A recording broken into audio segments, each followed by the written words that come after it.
As you guys know, there's a trend among what ifs of what if this character was reborn with their memories. And while I don't like doing what if character was reborn with their powers, mainly because 9 out of 10 times the character becomes way too overpowered, I decided let's try this out with Megumi first, see what happens, and then keep going. In other words, welcome to what if Megumi was reborn with his memories. There will of course be spoilers for the manga. Megumi slowly began to wake up.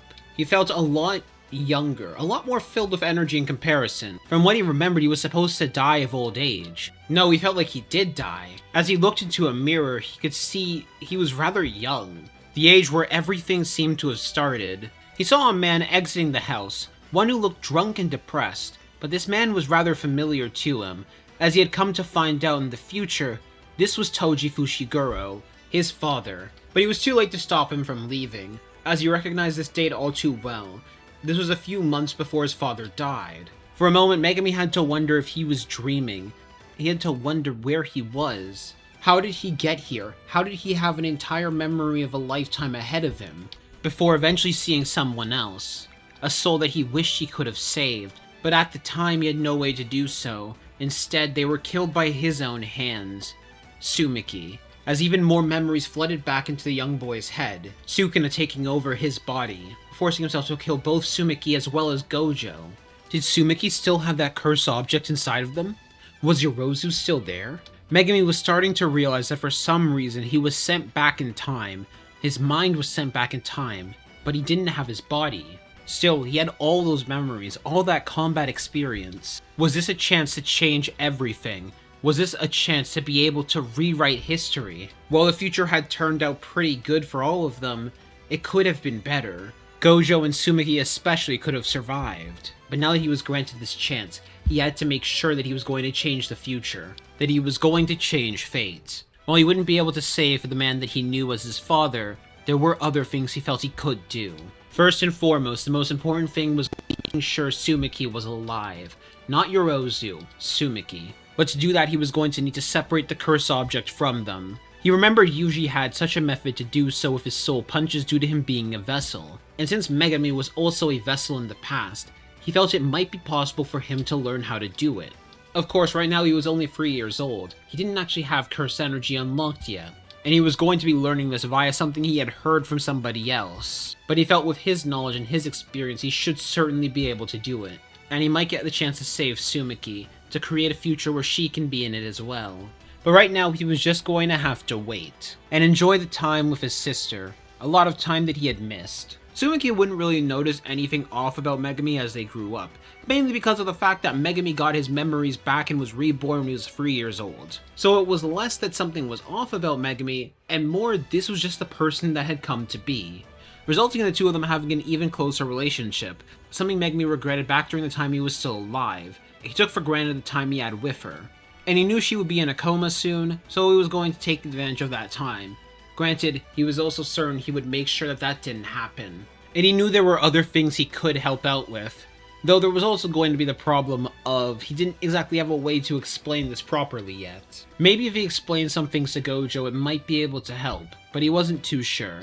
3 years would eventually pass, until the day came where Megumi was adopted by Satoru Gojo, alongside Sumiki. The both of them were now adopted and children of the strongest. Around this time as well, Megumi finally awakened his curse technique and curse energy. And something Gojo was able to notice right off the bat with his 6 eyes was just the level of control that Megumi had. Sure, the amount wasn't anything special, but in terms of control, it was amazing. It was like he was staring at a fully realized sorcerer. No, Gojo's 6 eyes were telling him something else. It wasn't that Megumi was some prodigy. There was something more to him. Something off about how his curse energy moved. Something that his 6 eyes couldn't really hone in on yet. Though as Megumi was studying, another thought did occur to him as well. He didn't actually know when Sumiki was fed a cursed object. Sure, he knew Sumiki went into a coma at some point, but there was a chance he might be able to just prevent them from eating a cursed object altogether. Maybe the day they went into a coma was when they consumed the cursed object. And if he can prevent that, he'd prevent Sumiki having any chance of being turned into Yorozu.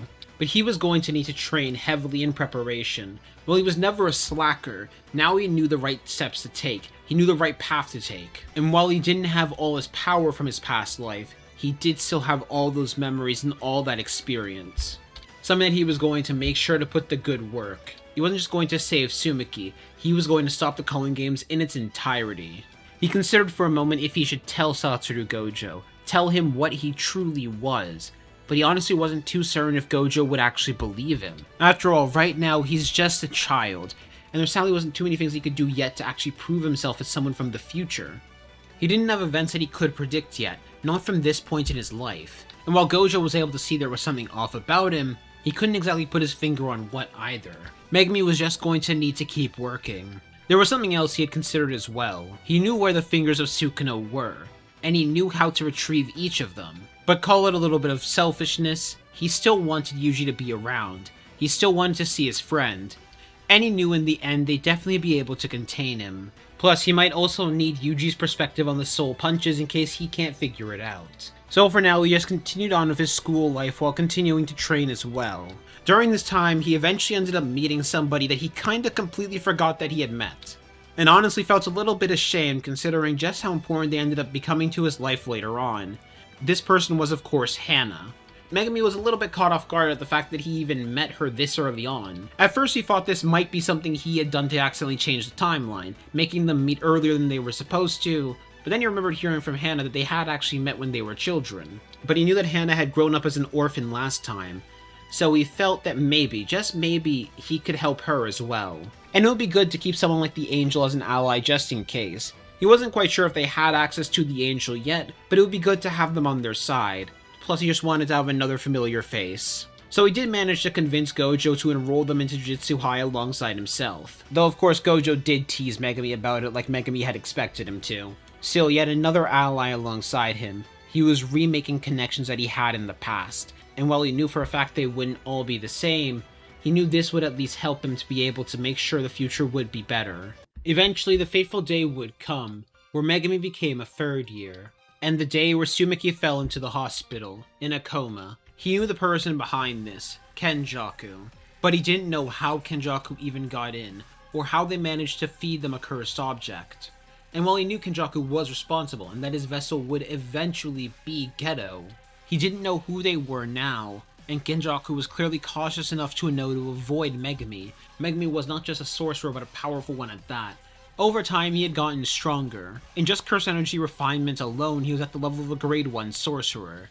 Now, he might have been able to go beyond that, but he still wasn't fully mature yet physically. But he had also managed to tame most of his Shikigami. The only ones that were missing were Divine Deer, Piercing Ox, as well as Maharaga. But he felt he'd be able to tame those ones soon as well.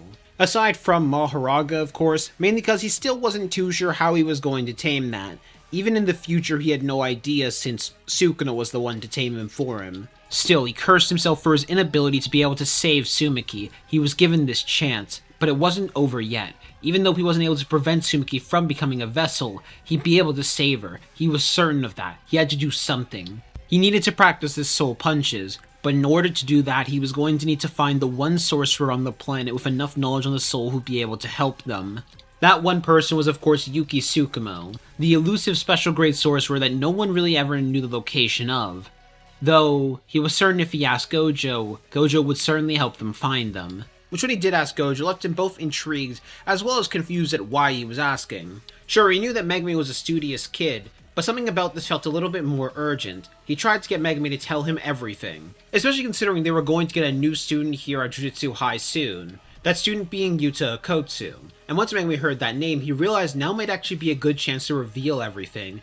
If he could predict something that was going to happen recently, Gojo might be more likely to believe him. Up until this point, he had mainly been playing it safe, keeping cards close to his chest, just preparing himself strength-wise, as well as preparing his abilities. He knew that if he made changes too soon, it might give Kenjaku some time to readjust. But now was a better time than any to tell Gojo what was going to happen soon. So he told Gojo to brace himself, because this was going to be a lot. First by telling him that he had the ability to see souls with others, and that he could tell that Tsumaki at the very least was actually another sorcerer, or at least had another sorcerer's soul within them, that person being Yorozu. And he had a method in mind on how to free them, but in order to do so he was going to need Yuki, someone who he had known was researching the soul, which led to the bigger explanation of how he knew this. and the true explanation of who Megumi was, including telling Gojo of the events that were soon going to happen, the night parade of 100 demons, how Yuta Kots was going to end up killing Geto, or at least setting him up for Gojo to do the finishing blow, but Gojo didn't finish them off well enough, as another sorcerer from the Age of Evil managed to take him over, Kenjaku, otherwise known as Noritoshi Kamo. But this was something they were going to need to keep between them. They couldn't let anyone in the higher-ups know. Kenjaku had control over a good chunk of the higher-ups. And while he felt that Yuki Tsukuma was going to be a good ally, he didn't know how many people they could actually trust. Which Gojo was a little bit skeptical to hear all of this. After all, hearing that Megumi was apparently someone from the future, who had now been reborn and gotten to relive his life and was now telling him all of this, it was going to be a little bit hard for anyone to believe. But fortunately in Megumi's favor, the Six Eyes were helping him to see that a little bit more. The Six Eyes always had seen Megumi as an anomaly, and now those gaps seem to be getting filled in Gojo's head of why he was one. Because he wasn't from this timeline. He was sent back in time in order to save everybody. Or at least that's what he was telling himself. That for some reason Megumi got another chance to do a do-over, and with how much he had just predicted, and the fact he even knew who Yuta was, he understood the importance of this warning, as he asked for more information from the future. While some things have already changed thanks to how strong Megumi was, he had felt that if he had more information, they might be able to set things for the better. This led to Gojo finding out that soon Sukuna would re-emerge, that both Yuji and Nobara would be joining them as students soon, the Disaster Curses, Sukuna's rampage in Shibuya, the culling games, and most of all, his own death. Though Gojo surprisingly did take his own death pretty well, though to Megumi's shock and surprise, hearing that he died in the future against someone like Sukuna, it clearly didn't bother him too much. If anything, Gojo kinda smiled. After all, no one understood himself better than himself, and he knew for certain that his past version of himself more than likely died satisfied, getting to give their all against an opponent just as strong as them. But even more than that, this was confirmation that his dream wasn't just possible, but his dream was going to come true. Not just that, but it also would come true in a different reality. And now, someone had been sent back from that dream where it became true, was now getting the chance to make things better, to make sure the missing gaps that existed in his reality became true. That must have been why Megumi had been sent back. He was the one who had suffered the most from that torment in that other life, so now he was getting a chance to have a do-over, to have a chance to revive those he loved, or at least save those he previously loved. This brought a determination in Gojo to not die the same way he did in the past. After all, hearing how strong his students had ended up becoming, he knew his loneliness would be satisfied. He was going down the right path. And especially hearing that Megumi was now something entirely different from his past self, it made him even more intrigued to see this through, and to see what the end result of this would be. So he agreed that he would help Megumi find Yuki. Though on the other side of things, he did actually have another idea. If the person behind everything was going to try and steal Geto's body, maybe they can use that as bait to draw them out. If they kill the problem before they can even start, then they can make sure the future is going to go safely. Sure, Sukuna and the Disaster Curses were still going to be problems, but there was no way Megumi was going to mentally break in this timeline, and there was no way the Disaster Curses were going to be ready. However, then they suddenly both got a report, which was specifically about Hana, and how she had awakened as a vessel. The angel had awakened. Unlike Sumiki, who was left in a coma, instead the angel had begun to form a symbiotic relationship with Hana, which was going to be even more important for Megumi. So Gojo decided that he was going to handle things back here. Judging by what he heard, he didn't really have to do much in order to make sure Yuta's future would go well. Just allow things to play out naturally. Meanwhile, both Megumi and Hana were going to seek out Yuki, and try and get her on their side. Worst case scenario, they're just going to need to call Gojo, and Gojo would probably help convince them. And with that, Megumi, Hana, and Gojo all took off in order to find Yuki Tsukumo, who thankfully she was actually in Japan right now, mainly because she was helping out with the training of her only student, Aoi Todo, which seeing that man again made a shiver go down Megumi's spine. After all, even with all the power he had gained, he still felt that trauma from when they had first met. And if he was being honest, he did not feel like having his head gripped like a basketball today. On their trip, they had to contemplate just how much they were going to actually tell Yuki, mainly because of the fact that in Megumi's world and timeline, Yuki was dead. Something he only found out till much after. But they also knew for certain that Yuki wasn't fully working with the higher-ups. Yuki felt like someone they could trust. Though Gojo did advise them it would be best to be a little bit more cautious. After all, The more people they told about this, the more and more they risked things potentially going out of order. Sure, telling Gojo and now Hana by extension things wasn't exactly a risk, especially considering the angel was also willing to work with them since they told them that this would be the death of Sukuna. But the more and more possible anomalies in the timeline, the more and more they risked things. So they were going to have to be very cautious about how much they told Yuki and Todo. So while they didn't tell Yuki about the fact that Megumi was technically from the future, they did tell them about their theory about the soul and how to interact with it. He felt that he was able to touch the soul to some degree. However, they were going to need some help in order to separate someone else's soul from their body. Yuki and Todo's minds immediately went to Hana, but Hana shook her head no. She was fine for a relationship with the angel. It was instead about Sumiki. She had a sorcerer inside of her, and if they didn't remove that soon, that might potentially awaken. Megumi felt he had the possible ability to do so, but he was going to need some help and guidance, which Yuki decided to agree to, mainly because she was interested now on how this boy was able to learn how to interact with the soul. After all, from her knowledge and understanding, to interact with the soul means you need to have awareness of the soul, which while there were several methods of doing it, one of them is being a vessel to another sorcerer, having another being inside of them. But from what they could tell, Megumi never had a being, and it's not like they could have removed that being either. After all, if they did, this wouldn't be a problem. She could feel that there was something up here, something that they weren't telling her. But she felt by helping them it would give her her best chance at understanding, all while Gojo left in order to help out with the teaching of Yuta Akotsu. The deal was going to be pretty simple. If Yuki could study Hana more as a vessel, then she would agree. That should give them a deeper understanding of the soul, especially considering what her goal was, to create an entire world of people with heavenly restrictions. During this time as well, she decided she was going to help with both of their training. Mainly because there was only so much someone like Gojo could really teach them. And while Megumi had clearly advanced himself quite a bit, she felt she could do a little bit more. Little did she know the boy in front of her had triple the amount of jiu-jitsu experience, if not quadruple in comparison to herself. As we now return back to Gojo, and while Gojo was at first planning to allow the events to play out like normal, he had to wonder, could it be possible for him to be able to get Geto back onto his side? Sure, he knew this would be a massive risk, but at the same time, a part of him felt like he had to try. Maybe if Geto became aware of the fate that would befall him, that this was certainly going to lead to his death, then maybe, just maybe, he might be able to help him change sides. Maybe they could find some other way to lure out Kenjaku. A part of him knew this was a massive risk, that Geto more than likely couldn't change for the better. He already knew he was technically supposed to be a ghost as well as Yuki, but at the same time, some part of him felt that maybe he should try and help him. So one day he teleported right to Geto's location. He always had the capability to find Geto, but he never thought that Geto was truly becoming that big of a threat. Sure, they were a rogue sorcerer, but at the same time they weren't truly a threat, and if they became one, he had confidence in himself to be able to kill whatever they produced. But now thanks to Megumi, he was able to see what that confidence had led him to.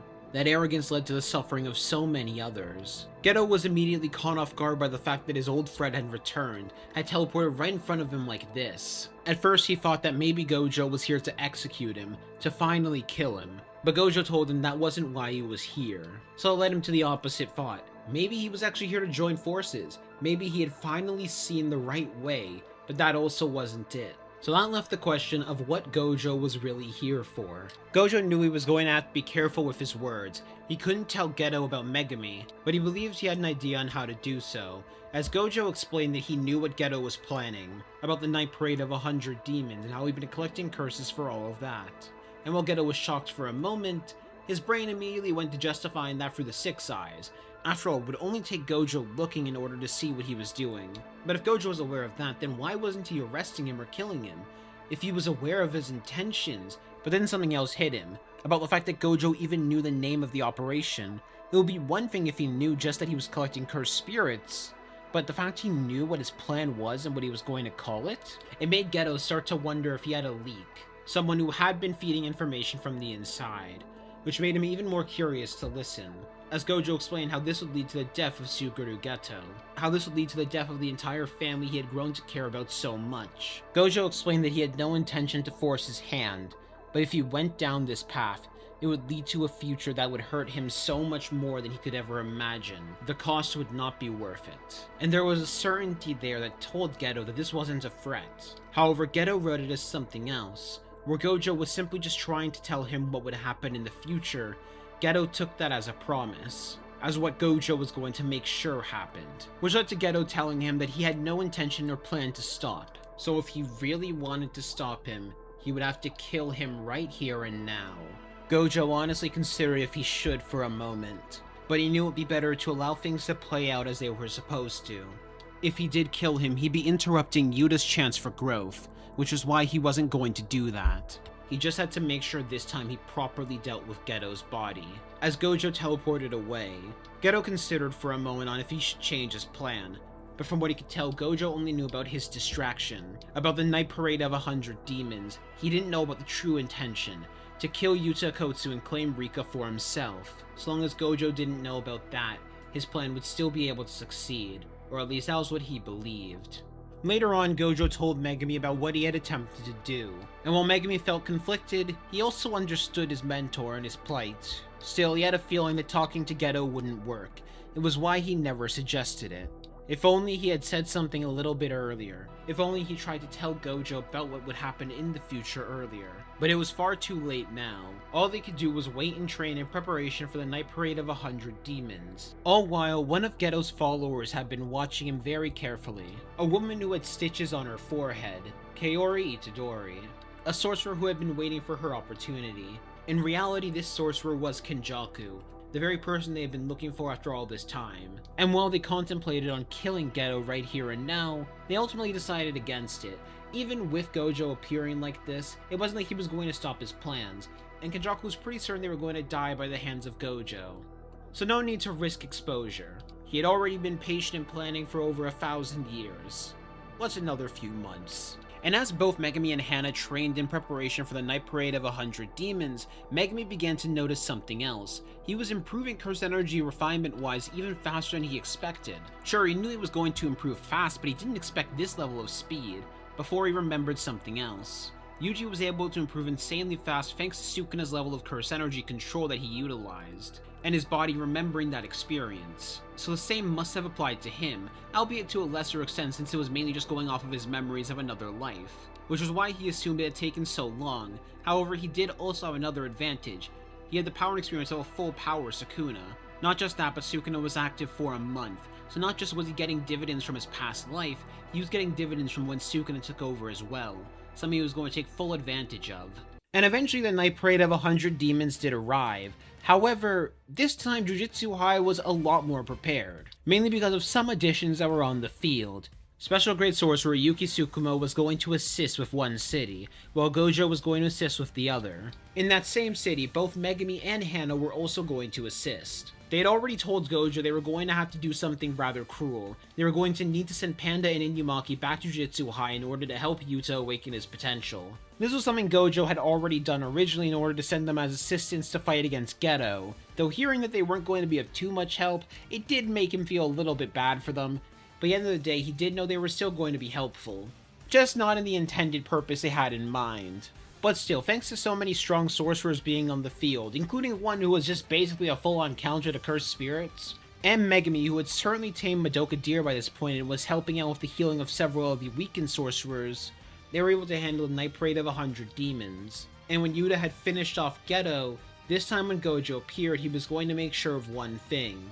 And after Gojo appeared and finished off Geto, he teleported the body away in preparation. They weren't going to destroy the body, not fully. Megumi had a different plan in store for it. One that Gojo wasn't exactly the biggest fan of, but at the same time would entirely prevent the ruining of Geto's legacy. So he decided to go with it. At first nothing seemed too wrong. He was just disposing of the body. At least that was what he was making himself seem like he was doing, though it was intentionally an improper disposal.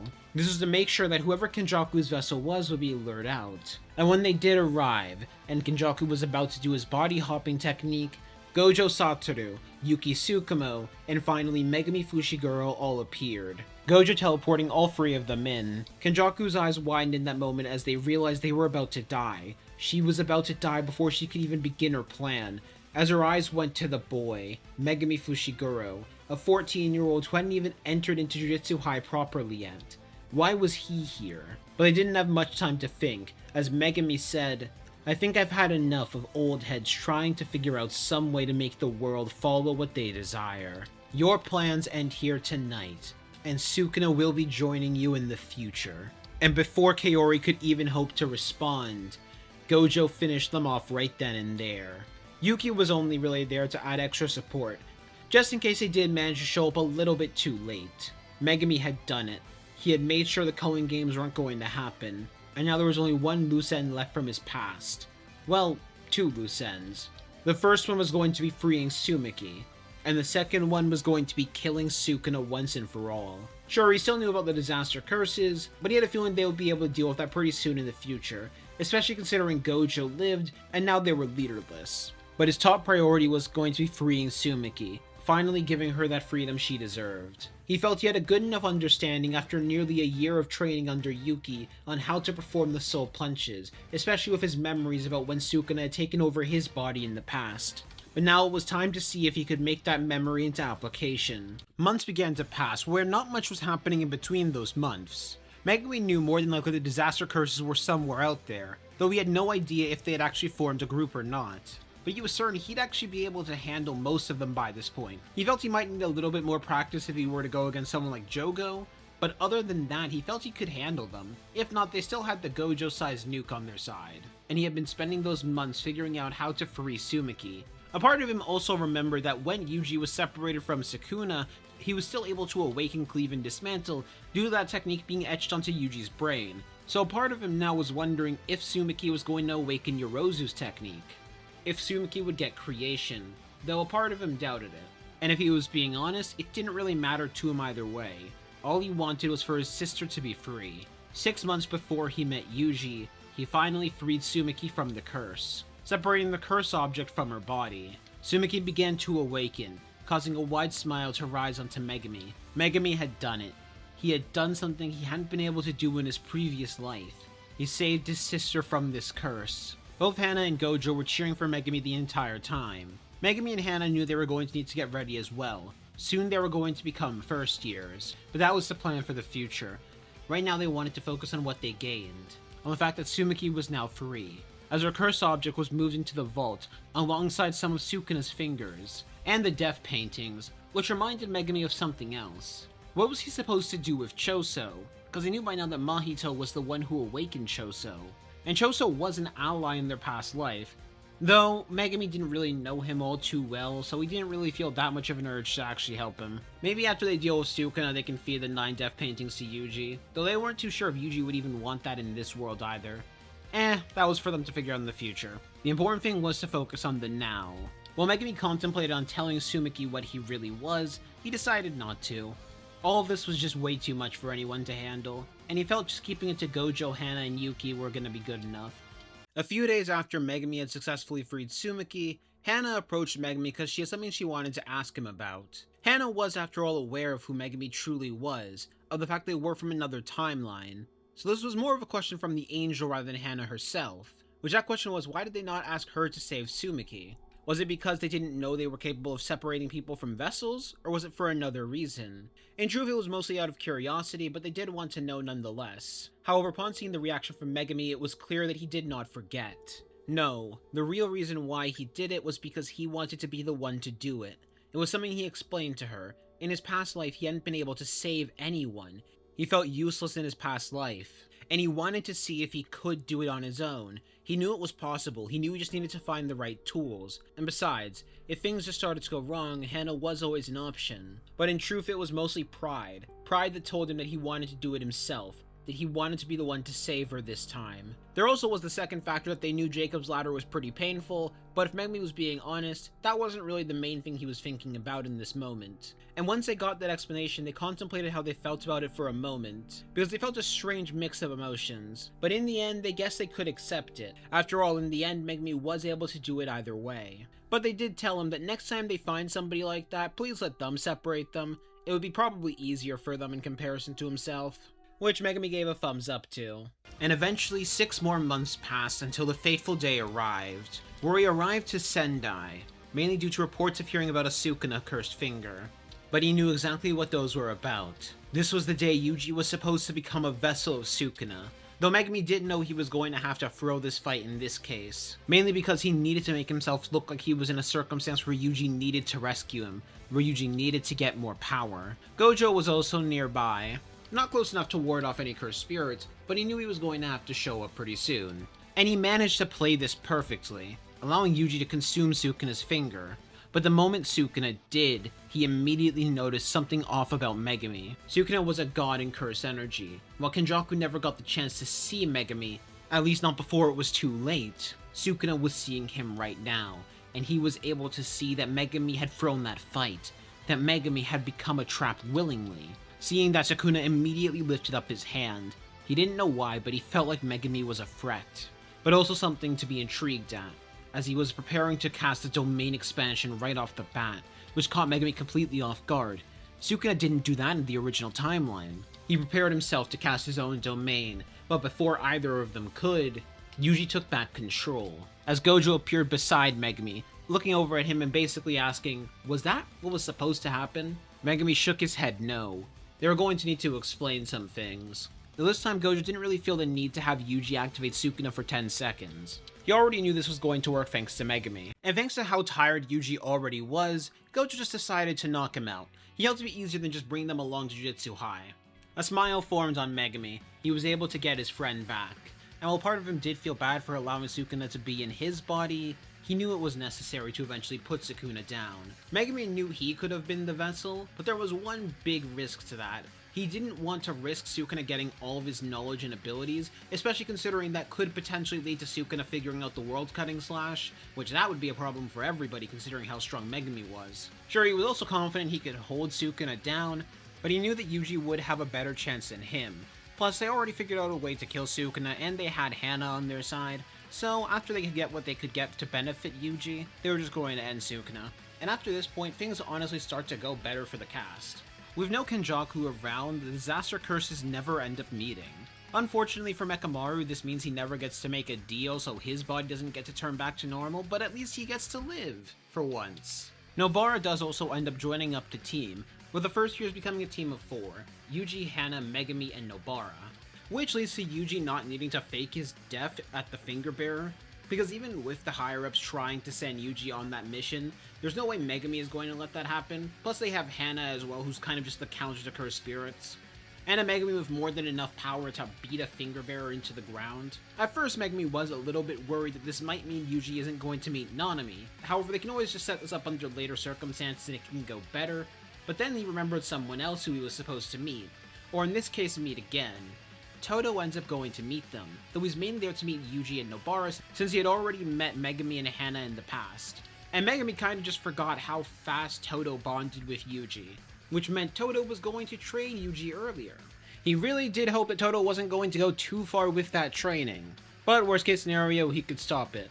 Though now they had something else a little bit more important to worry about. Megumi remembered being told the first time Yuji met Mahito was back at some high school with a kid named Junpei. So Megumi had an idea on how to handle them. Since he did know that Nanami was going to be assigned that mission, and he did know the importance of the level of curse that was going to be there, Megumi was also going to be there. He remembered hearing that Junpei ended up dying in his timeline, so maybe he could prevent that outcome as well.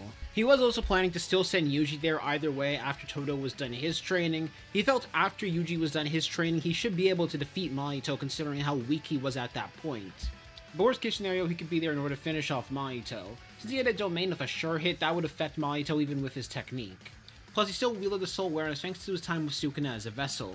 Fortunately, Yuji had more than enough time to train as well, considering the fact that the Mahito events happened in September, assuming the timeline went the same of course. And Yuji only really needed like a full day to train under Todo, if not a bit less time. During this time as well, Megumi warned Gojo that Jogo was supposed to attack him around this time, but Megumi didn't know the circumstances of why Jogo attacked Gojo.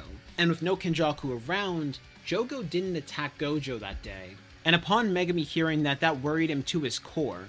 What if Mahito didn't show up? While his plan was for Yuji and himself to go help Nanami, he didn't really know if Mahito was going to show up in that same location.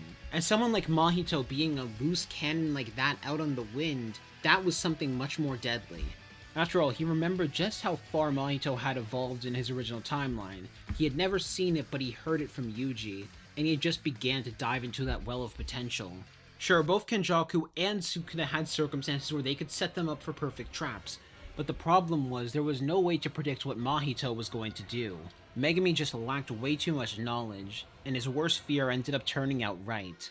While they did see that Junpei was being bullied, and just how bad his normal life was, Mahito never had gotten the idea to manipulate Junpei to set a trap for Yuji. Kenjaku wasn't around to give the information to Mahito. So while the mission was a success, it wasn't the success that Megumi had hoped for. Unknown to them though, Mahito had been observing them for some time, never getting directly involved, but he felt there was something off about Megumi, something he couldn't describe and something that made him want to stay away, at least for now.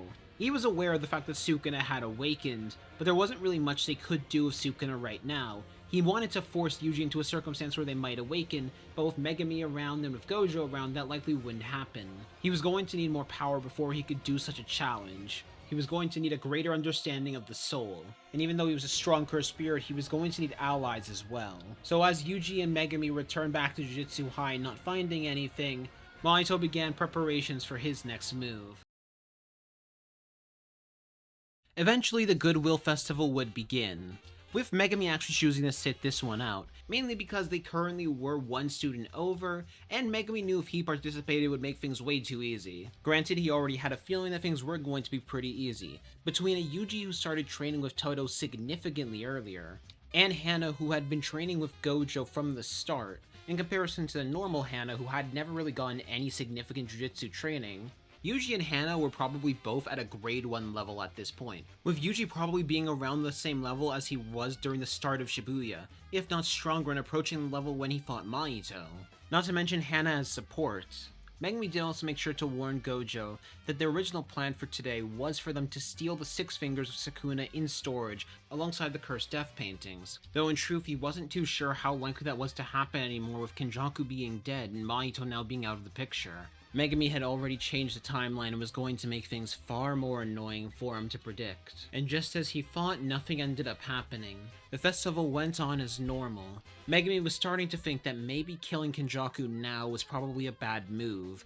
Sure, yes, they managed to prevent some of his plans from happening, but now the disaster curses were on the loose. He already knew that Mekamaru wasn't the spy anymore either. He was going to need to use his knowledge on them to try and predict what they would do in the circumstance where Kenjaku wasn't around. But Megumi knew so little about the disaster curses and their personalities that he couldn't really come to any conclusions. Sure, he knew some things about Mahito, but they couldn't really help him too much. He pinched his nose. He was starting to get annoyed at all of this. While he helped Jutsu headquarters to prepare for the worst, he still was annoyed at the fact he couldn't just solve all of those problems, but he was right now far better off in comparison to where he was before, not to mention everybody else who he had been helping. He had also considered if now was the time to finally tell everybody else that he was technically from the future. Right now only Gojo, Hana, and Yuki knew, though there's a chance Yuki might have told Todo.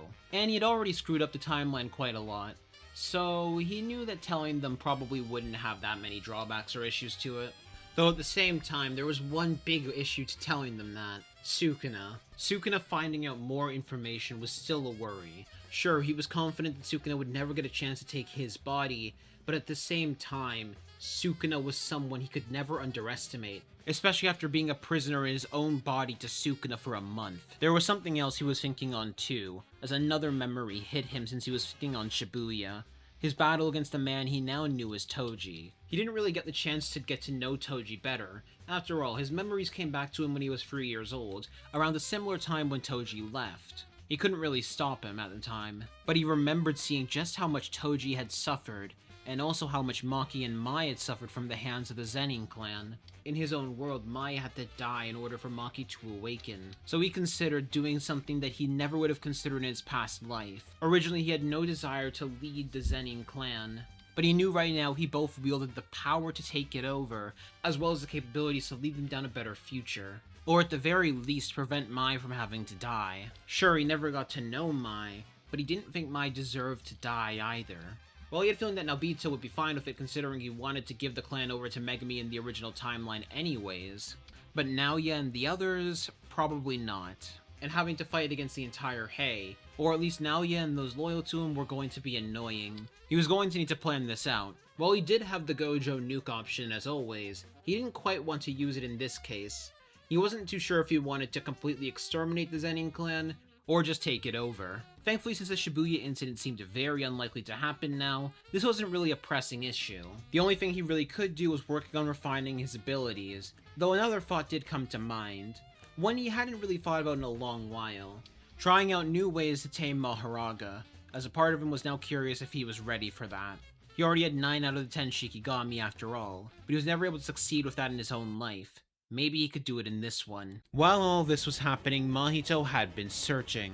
After all, he knew several strong curses were more than likely hiding in fear, out of trying their best in order to avoid Satoru Gojo. Of course, there were dumber ones that didn't have the intelligence to care about hiding, or just didn't care and were overconfident. But Mahito was going to need allies, which is why he had not just been experimenting using idol transfiguration on humans, but also on cursed spirits. If he was being honest, a part of him was thankful to Gojo and Megumi.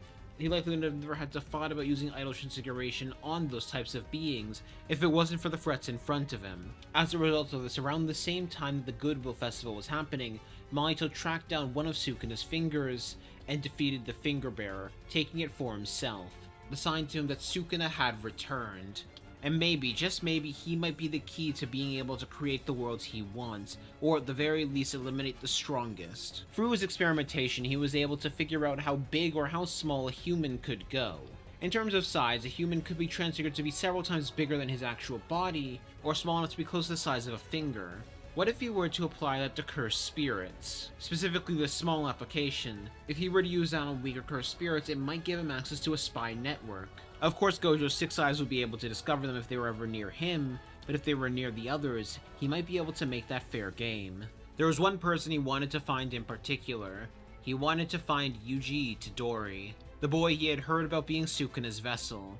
Maybe he could start there if he figured out the right way to approach this. But that could wait as Mahito approached the shore, where thanks to his humans that he had under his control, he was able to find a cursed spirit there, one that had just been born, and one that could certainly serve as a good ally for him. Dagon. Though seeing him in such a state, a part of Mahito had a new idea. He wondered if he could accelerate the amount of time it would take for a curse to exit the womb, for them to properly be born and be at a new level of strength. Something he could experiment with. Both another curse like him on his side, another disaster curse, he felt that they might be finally moving up in their plans. As Mahito began to spend days experimenting with cursed spirits. Due to them being purely made out of cursed energy, he could be a lot more free with how he shaped them, as he began to decrease their size more and more heavily, until eventually they reached around the size of a fly. Now this is only going to work on grade 4 or grade 3 level cursed spirits, but he finally pulled off making cursed spirit spies. Sure, Geto was able to capture cursed spirits, but he wasn't able to manipulate their bodies like Mahito could. And with this, he would be able to both have an easier time finding stronger cursed spirits, and also have an easier time spying on the sorcerers. Now they wouldn't be able to directly enter onto headquarters. Thanks to the barrier around them, they would still be detected even with how small they were. But if they stayed spying on sorcerers in different locations, who knows what else they could do and what other information he could get. All he needed to do was make sure that they weren't discovered. Though this research was also going to go somewhere else as well. He was going to need to make an ideal combat form in order to stand a chance against Satoru Gojo. He was also going to need to find some items that they could potentially utilize for this purpose as well. After all, there was no way in hell he could beat him no matter how much he experimented with his own soul. But maybe, just maybe, he could trick him. He was going to spend a lot of time figuring that out though. Though another thought did also occur to him. One of the best ways for sorcerers and curses alike to grow is to battle against someone rivaling yourself. Use that need to evolve in order to pave a new way for yourself. So now we would have to do new research on who we should target first. Who would be the best predator to force him to evolve. And eventually, he found a candidate. Yuji Itadori was being sent out to deal with a grade 2 level cursed spirit. Megumi knew that Yuji had this covered. This was a pretty ordinary mission.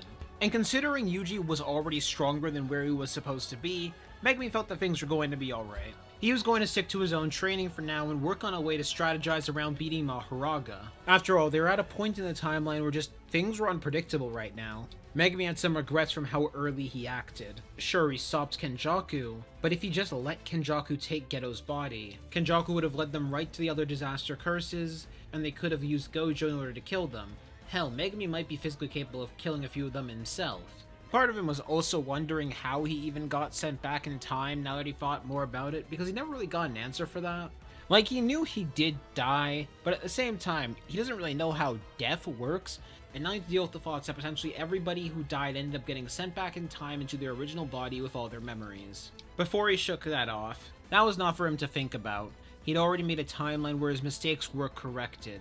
Now it was all about protecting that timeline and making sure it went normal, something he was going to make sure he did no matter what. Little did he know, though, his actions had consequences far beyond what he could believe. And because of Megumi's actions, Yuji's encounter with this cursed spirit was going to go a lot different than he expected. Or more so, Yuji was going to meet someone who he was long overdue meeting at this point.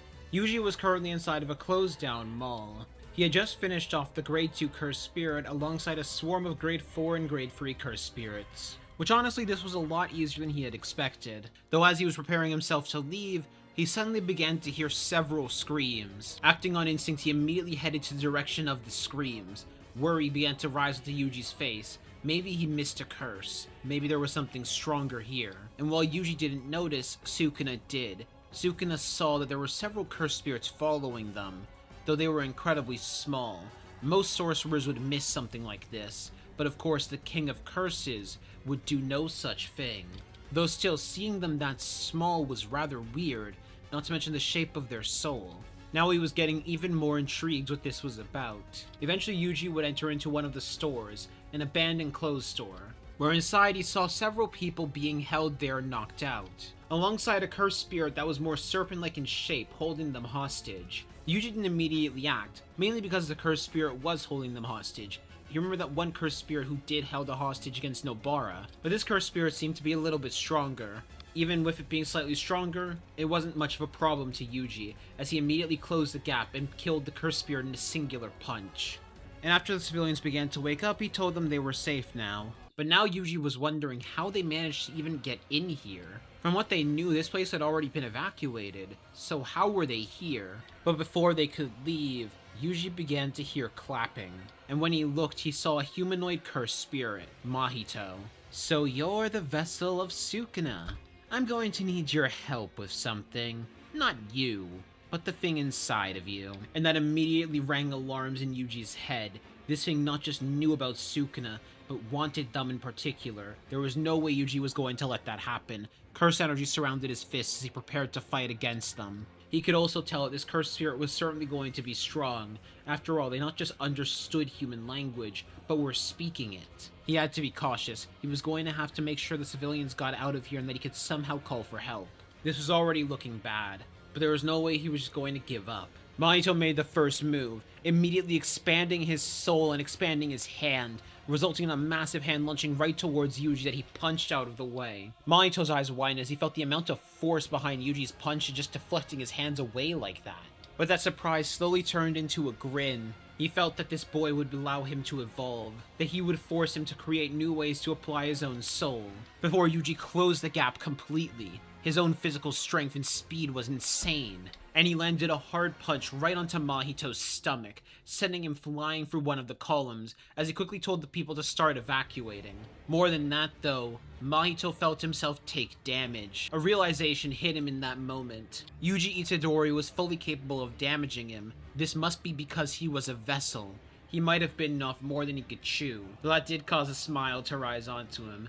Now he was even more intrigued about what he could do after his fight against Yuji, as Mahito sent Yuji a grin, apologizing for underestimating him, before holes began to open up on Mahito's body. When Yuji looked at first, he got confused, but he focused his eyes, he was able to see small spots of cursed energy that weren't Mahito's, as each of them began to grow into cursed spirits. Cursed spirits that Mahito had been storing inside of his body that he had transfigured. As he said, I hope you didn't expect for this to be a fair battle, boy. My technique allows me to transfigure and change the shape of the soul. I at first thought that it was only humans and myself I could do that to, but since I'm a cursed spirit, what's really stopping me from doing this to any cursed spirit? Without the teaching from Nanami, Yuji had no idea that Mahito had just done the revealing one's hand binding vow, resulting in the cursed spirits he had just released being amplified. They still weren't going to be anything to Yuji, however they clearly weren't meant for him, as they instead went towards the direction of the civilians. The realization immediately hitting Yuji of what they were going for, as he began to instead rush towards the cursed spirits, attempting to destroy each and every single one of them before they could reach humans. But as he was about to go for one of them, he quickly had to move out of the way, as Mahito launched out his arm in the shape of a drill to attempt to stab it into Yuji. Yuji just narrowly managing to dodge it. However, as a result of him dodging, the cursed spirit got much closer, as Yuji picked up a clothes hanger before throwing it right at the curse, infusing it with a large amount of curse energy in order to kill it. But Mahito took advantage of that chance, changing his hand into that of a mace, and used that to slam it right into Yuji's stomach, slamming him hard into one of the walls. While he was fast enough to use some curse energy to defend himself, because of him being caught off guard, it was sloppy. Still, nothing too bad that he couldn't handle. When he looked over to Mahito, he saw that his legs were more like that of a horse's legs. Mahito had changed his shape in order to get more speed. He needed to weaken Yuji more before he could use Idle Transfiguration on him. At least that was his thoughts right now. Unknown to Yuji though, Mahito was also getting quite a good amount of data as well, using several of his smaller cursed spirits in order to continue watching Yuji from different angles, working on analyzing the boy in front of him. By this point, the civilians had at least managed to exit from the clothing store, and Yuji had eliminated the cursed spirits that Mahito had attempted to send after them, leaving the two of them to face off against each other again. A grin then formed onto Mahito as he began to speak. Did you know in the Heian era there was once a sorcerer who was capable of creating an armor based on that of bugs, utilizing the systems within bugs in order to amplify her body, in order to create a perfect ideal combat form, which allowed that sorcerer to deal with the 5 Void Generals. Thanks to the existence of Gojo, I had to go out of my way to research that. Now, I'm not capable of creating, but in theory, I should be capable of doing the same thing to my own body. Before pointing to his own horse legs, as his body began to change shape. While he could have probably tried to use Transfiguration on Yuji, he knew one touch wouldn't be enough. He didn't want Yuji to risk running away, so he decided to show off a combat form he had been creating in preparation for fighting against Megumi or Gojo, a form more similar to that of an insect. He already knew that Yuji physically outpowered him, but he was curious to see if he would outpower this form. This would be the real test run, and with him explaining how this worked, this form got an amp on top of that from a binding vow. Sukuna also felt a slight amount of annoyance because he knew exactly where that form came from, but if anything, he was feeling more intrigued about it now, especially seeing Mahito pull that off without creation. With Yuji being aware, he immediately raised up his guard and focused. He couldn't just rely on his physical senses for this, he needed to rely on his curse energy senses as well, and he needed to attune himself to the max, before suddenly Mahito closed the gap and punched Yuji straight in the face, or at least that was all he was aiming for, but Yuji just narrowly, barely on time, managed to lift up both of his arms in order to block. Even with him lifting up both of his arms to block though, he was sent flying backwards. It wasn't the physical power that Mahito had that was a problem though, it was going to be his speed. A thought that got reinforced for Yuji as Mahito vanished, appearing behind him and grabbing him by the back of the head, using that in order to slam Yuji into the ground and break apart the entire floor of the store. Happiness began to rise into Mahito. This form was so far a success. However, Yuji was rather fast to take advantage of this chance, focusing curse energy towards his hand. And with how close him and Mahito were right now, he landed a hard gut punch right onto Mahito's stomach. With this transformation mostly focusing on attack power and speed, he had not done much to focus on durability. Primarily because Mahito never thought that durability would be a problem, but he was learning now there were sorcerers like Yuji who were physically capable of damaging him, as Mahito was pushed off of him from that punch. But he knew he just had to adapt, think on something he could do. As Yuji slowly forced himself up, Mahito was now analyzing the health of Yuji's soul. He felt that maybe he might be able to kill Yuji with a few touches. or at least force him now into a deal with Sukuna. The second round of combat had begun, as both Yuji and Mahito rushed towards each other.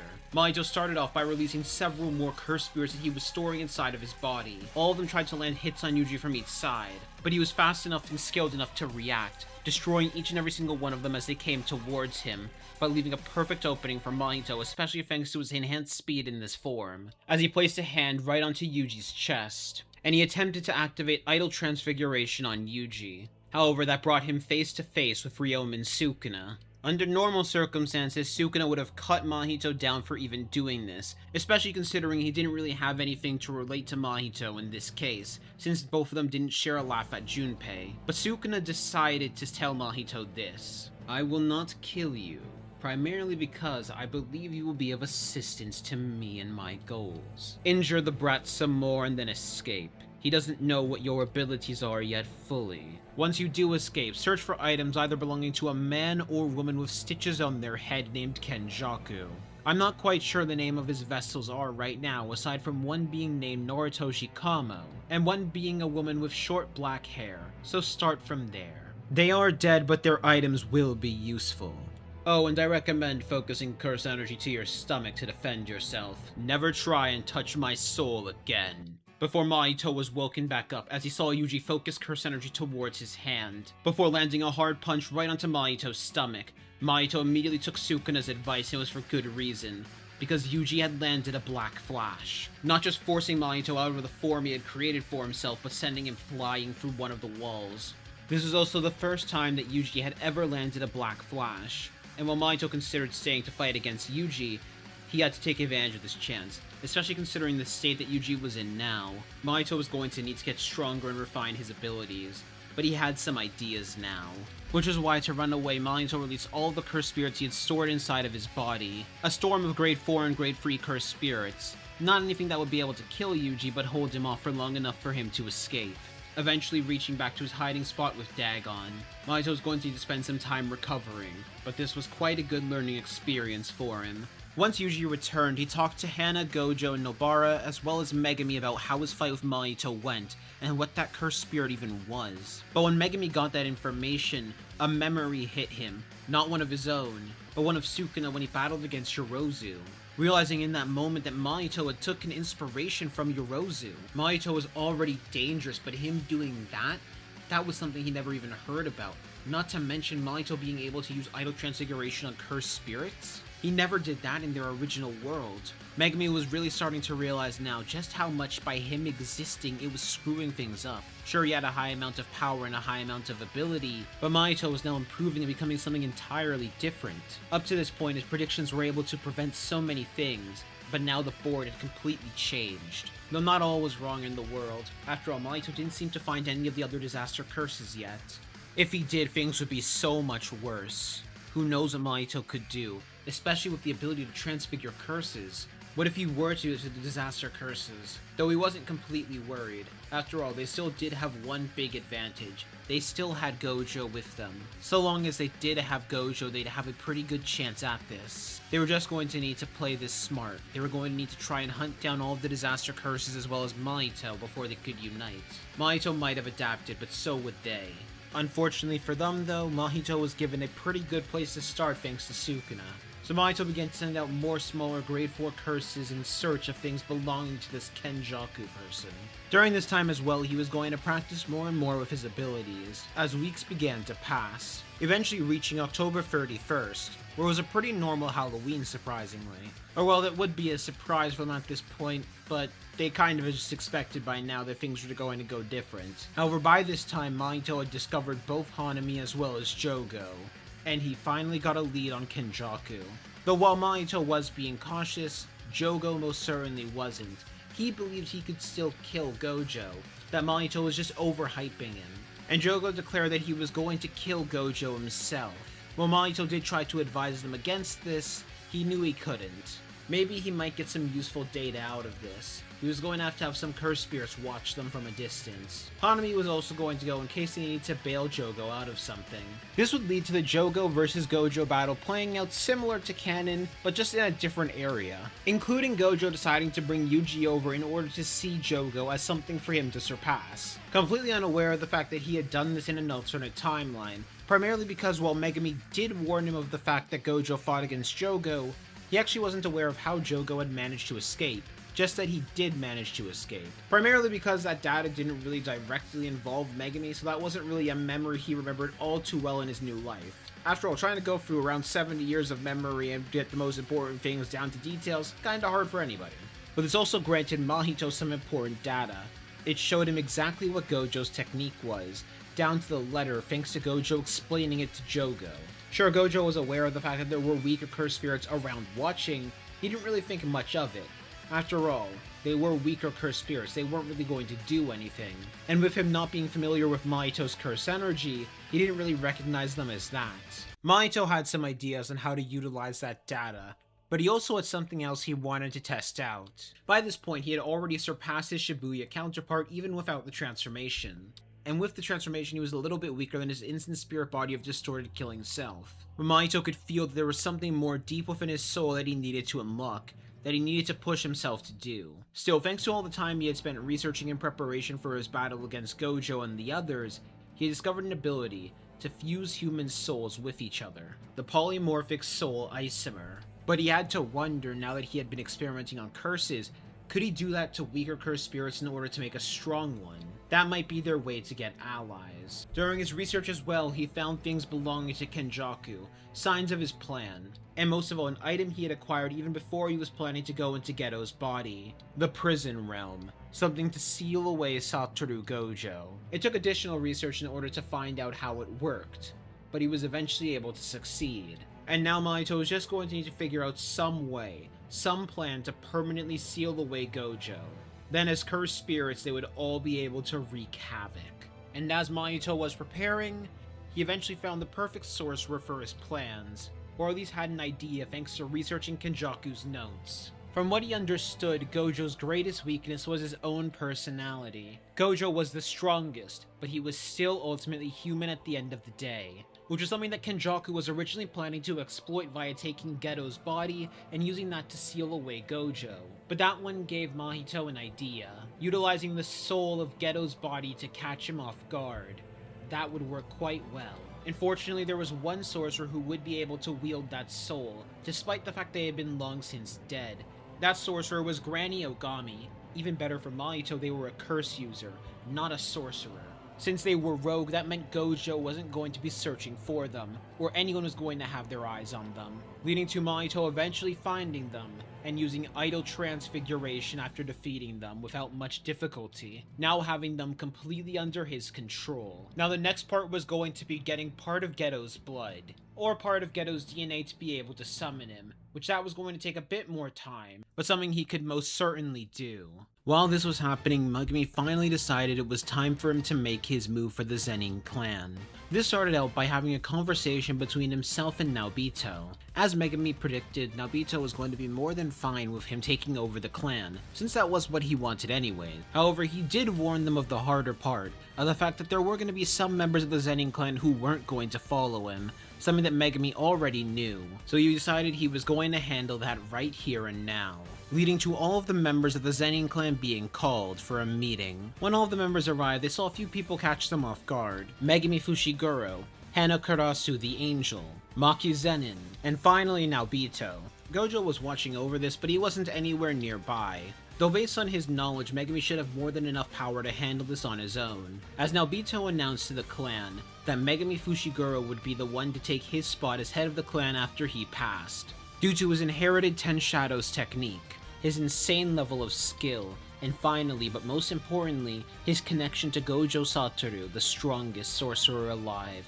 Megumi Zenin would be taking over the Zenin clan. As Megumi stepped to the stand and looked towards all the members of the clan, the Kukuru unit, the Hei, and of course Naoya, the head of the Hei. While most of them did seem to be fine with it, there were two people who were clearly dissatisfied: Ogi as well as Naoya. Ogi due to his belief that he should be the head of the clan, and the only reason he wasn't was because of the quality of his children. And Naoya, who felt immense betrayal at the fact that his own father was betraying him like this. As Megumi announced, "I understand why you all have doubt of me, so I will give you all a chance. If any of you doubt me, if any of you don't want me as the leader of the clan, if you can defeat me in combat, you can take over. Would anyone like to step up?" Ogi was tempted to for a moment, but he decided not to, because he felt the glare from Megumi. It had the same energy, the same feel as Toji, even though he had curse energy. Sure, Megumi wasn't as strong as Toji, but it shook something in his very soul. Naoya, on the other hand, decided he was going to step up. After all, there was no way he was just going to let Megumi take over that easy. Which was what Megumi was expecting. Megumi and Naoya prepared to face off against each other, entering onto the battlefield. Though Naoya was not aware of how big a disadvantage he was at, primarily because Megumi did know how projection sorcery worked, something he specifically asked about from both Gojo as well as Naobito before facing off against them. And with the knowledge of how it functioned, he was going to take full advantage. There was something in Megumi's face, the confidence he held, that pissed off Naoya. Naoya was the one to make the first move as he rushed right at Megumi, but right when he was about to land a blow, he felt purple lightning paralyze his body. Purple lightning erupted from Megumi's body, which caught Naoya completely off guard. From what he knew, no 10 Shadow user could do that.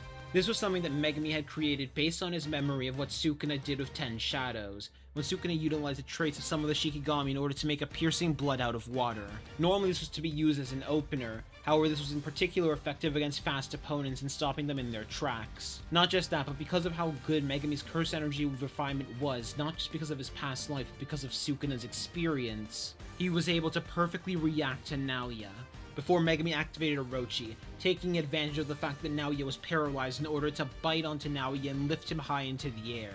And right as Orochi was about to start slamming Naoya into the ground, Naoya quickly used projection sorcery in order to freeze the Shikigami. But that was exactly what Megumi wanted, as he swapped Shikigami again, firing out a piercing blood vein out of water right towards Naoya's back, that was utilizing electricity in order to add even more damage and force him out of Orochi's mouth. And as Naoya was being launched by this piercing blood, 2 frog tongues grabbed onto him and slammed him into the ground. Megumi used Wells Unknown Abyss this time. Naoya coughed up some blood, being caught completely off guard by the level of power that Megumi wielded. He had never read about anything like this. And right as he was forcing himself to get up, he felt Divine Dog slash hard down on his back, causing some blood to trickle down before he used curse energy to reinforce the wound. As Megumi then started to walk towards him. In order to use your curse technique well, you both need to touch me as well as get the chance to build up speed. You're never going to get that chance with me. As Megumi then activated Maximum Elephant, and had Maximum Elephant launch out a huge burst of water, forcing Naoya to use projection sorcery again in order to deal with all the water coming towards him and freeze it. But that was the exact distraction that Megumi wanted, as he took that chance in order to summon Piercing Ox, and Piercing Ox slammed into Naoya from the side, taking advantage of his focus on the water to ignore the much greater threat. And Piercing Ox was the final blow, though Megumi did have to hold back specifically because he didn't want to kill Naoya. But this was a good showing for all of the members of the clan of the power of Megumi. The boy was only 15 years old and yet displaying so much power, so much skill, and so much refinement. Any members of the Zenin clan who doubted Megumi being worthy no longer had that doubt. They all had complete loyalty to Megumi. Aside from one person, Naoya, he refused. He still refused. In his mind, the only reason he lost was because he underestimated Megumi. Maybe if he went in with a sword right off the bat, he would have been able to beat him.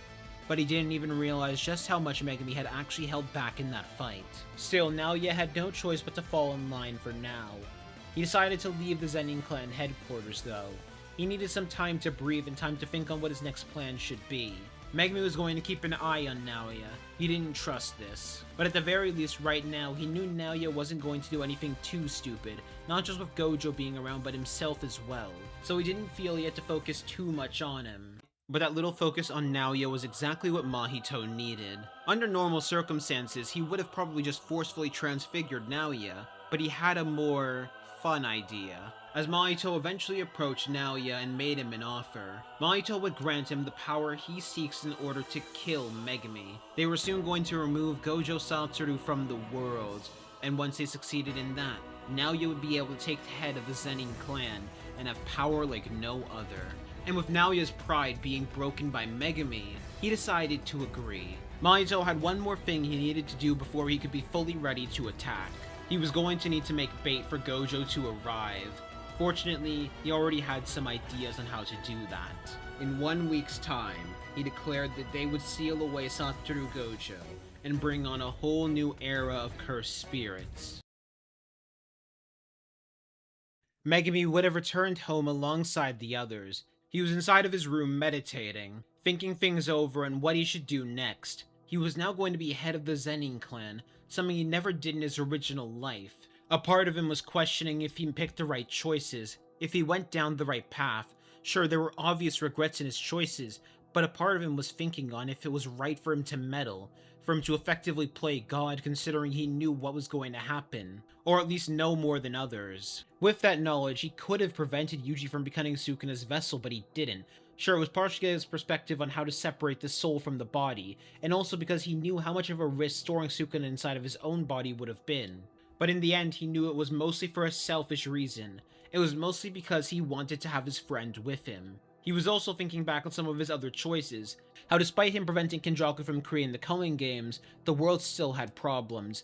The disaster curses were not just still out there, but being so much more cautious. He always knew that the world had some type of balancing act. When Gojo was born, all of the cursed spirits had to go stronger in order to make up for the shift in the world. In that moment, Megumi had to wonder, was him returning with his memories causing the world to be out of balance? By killing Kenjaku early, he caused Mahito to become so much more dangerous. He shook that off. In his last life, he was a damsel in distress at Sukuna's mercy. This time it would be different. He would make sure that things went better than it did in his old life, not just for him, but for the boy he knew got so isolated in his reality, Yuji Itadori, his friend. Interrupting his thoughts, he heard a knock on the door from Gojo. There was something he wanted to talk about with Megumi, their past life. But this time it felt different. It wasn't like Gojo wanted more information on what was going to happen. The information from the past was effectively useless right now. Gojo wanted more information on the past timeline, more information on how the timeline went. He wanted to hear about what his dream coming true looked like, especially since the other version of him was long dead before they got the chance to see it. As he listened, Gojo smiled. Sure, he wished Geto was around to see it too, but that future sounded amazing. Gojo then looked outside, utilizing his 6 eyes to see his students training with each other. Nobara Kugasaki, Hana Kuresu, and Yuji Itadori, who at this point had consumed a total of 10 of Sukuna's fingers. They were spacing out the consumption of the fingers in order to prevent Sukuna from taking control, thanks to advice from Megumi. Nobara's progression had also been accelerated thanks to Megumi. While he hadn't directly told Nobara and Yuji about who he was, he could give them tips as seemed like he just thought deeper about their curse techniques, and in Yuji's case, curse energy. But most important to Gojo, we could see the determination on all 3 of them. Yuji's determination to make sure he beat Mahito next time, Nobara's determination to catch up, and Hana's determination to be able to fight alongside Megumi. After Megumi and Gojo were done talking, Megumi decided it was finally time. He asked Gojo if he could call both Nobara and Yuji inside. He had something very important he wanted to tell the both of them. He was going to tell them about who he truly was, about the fact this was not his first time living this life. Gojo looked at Megumi for a few seconds before nodding as he smiled. In truth, he was happy that Megumi decided now was the time to tell them. Nobara, Hana, and Yuji all came back inside. Hana felt she knew what was about to happen. It was a similar vibe to when Megumi had told her about who he truly was, which her prediction was right. Megumi told them everything, how this wasn't his first life, how he had memories of an entire lifetime, curse energy refinement and experience from that lifetime, how Sukuna took over his body, forced him to kill Sumiki and Gojo, and finally how Yuji and Nobara ultimately saved him. Both of them were clearly shocked, with Nobara showing some skepticism. After all, it's pretty hard to believe someone when they told you, hey, I've been isekai'd and sent back in time to this life. But as she thought about it more, it made sense. Despite Megumi barely knowing Nobara, he had been able to give her technique advice that she likely wouldn't have gotten for years, if not she couldn't have come up with on her own. No wonder he could, it wasn't advice from Megumi. It was advice from her future self in a way, which she had to admit her future self must have been amazing. It also explained how they were able to get the location of Sukuna's fingers. Which, speaking of that, Yuji was shocked but a bit more willing to believe it than even Nobara was. In truth, he was completely shocked by all of this, and there was a sense of guilt he felt there as well. Guilt at the fact that he failed to stop Sukuna from taking Megumi's body, which Megumi was quick to reassure his friend that it wasn't his fault. They were too weak at the time, and they definitely aren't too weak now. However, the most shocked of all of them was Sukuna.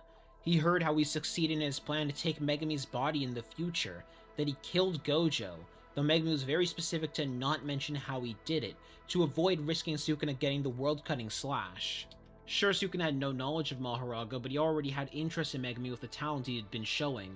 But for him, that wasn't the most important part. No, the most important part was the fact that he died. That them working together had overcome him at his strongest point.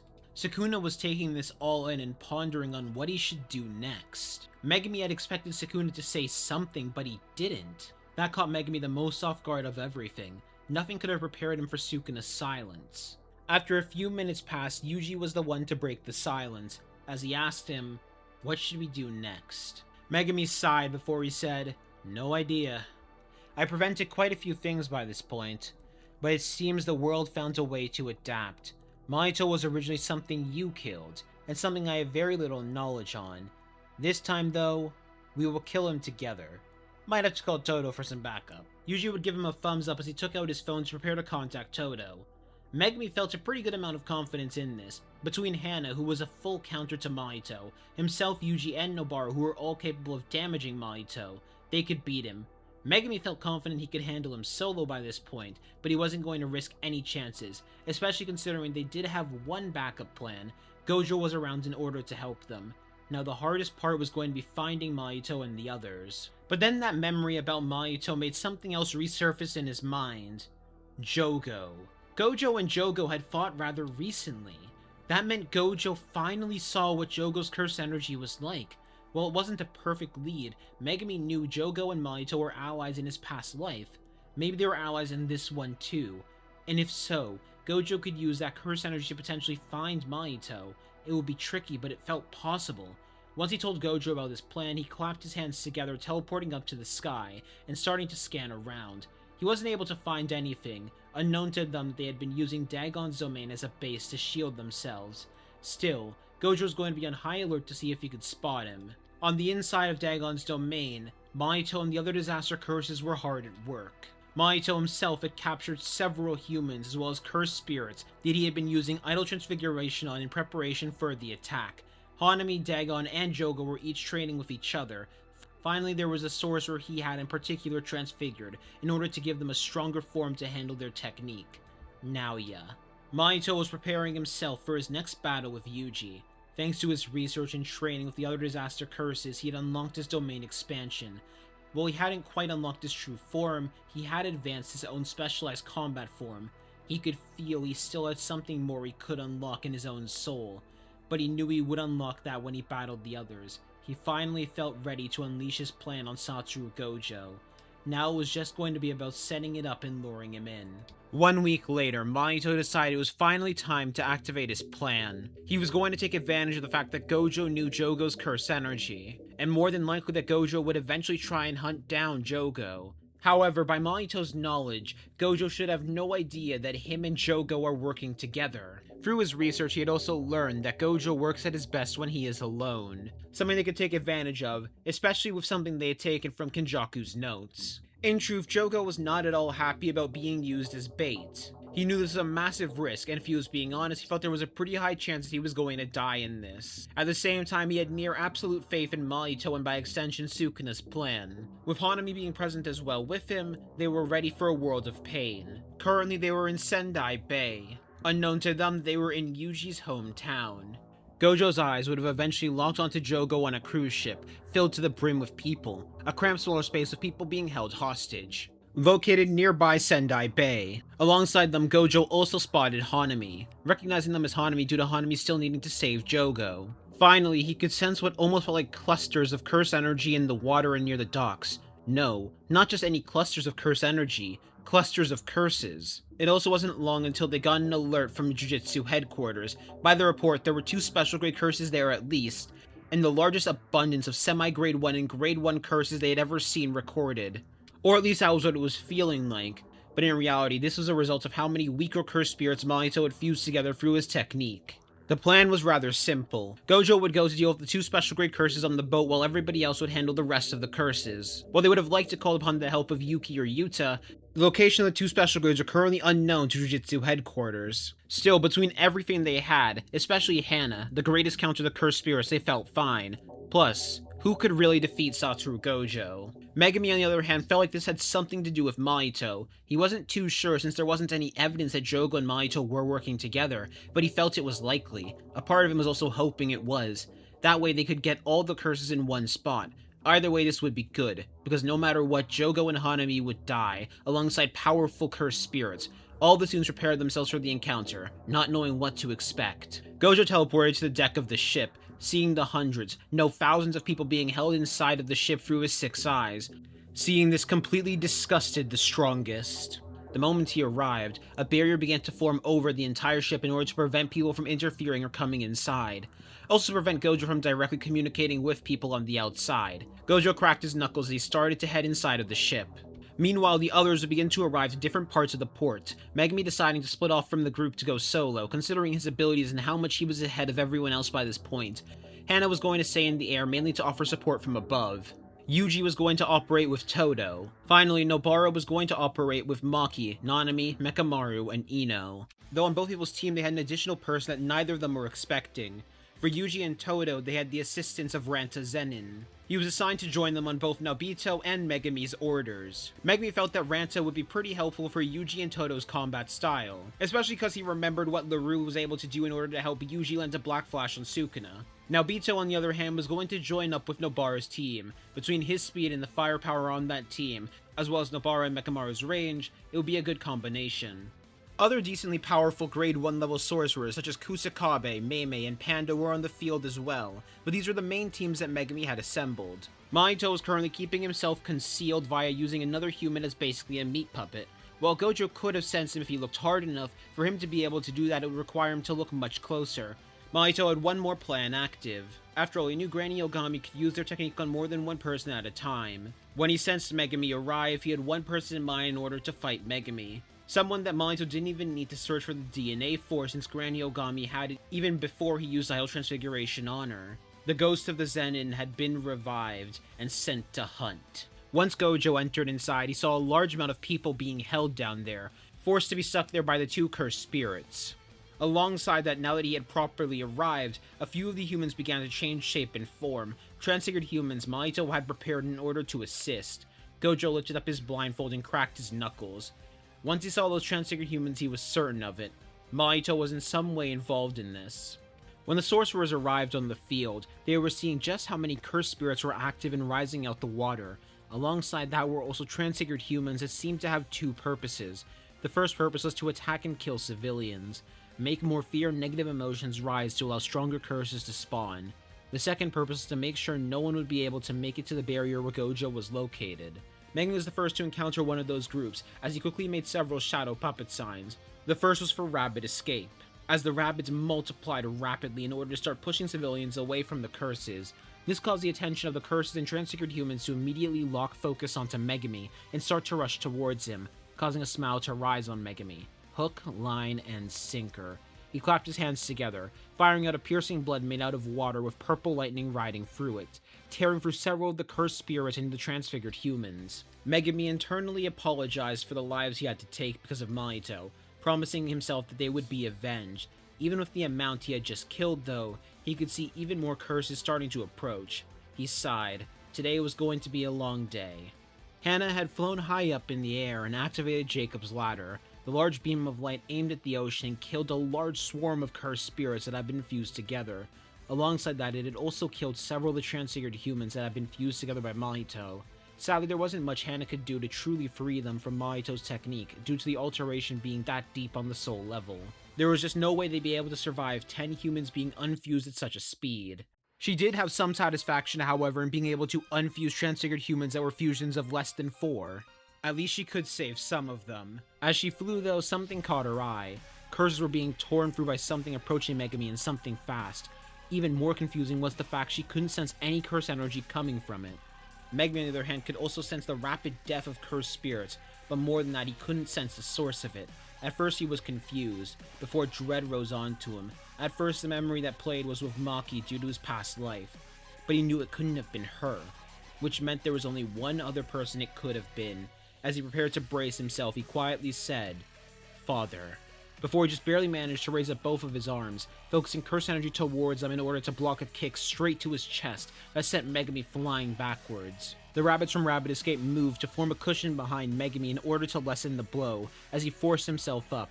And saw his father in front of him once more, the puppet of Carnage had returned and set his eyes on his son. He also seemed to be using a cursed tool, a sword. However, the sword didn't really have anything too special. It was still infused with curse energy either way. A curse tool to make sure Toji would be an even better weapon. Curse energy began to emanate off of Megumi's body. While he didn't have as much curse energy as he did when Sukuna was in control of his body still remembered Sukuna's experience in manipulating it.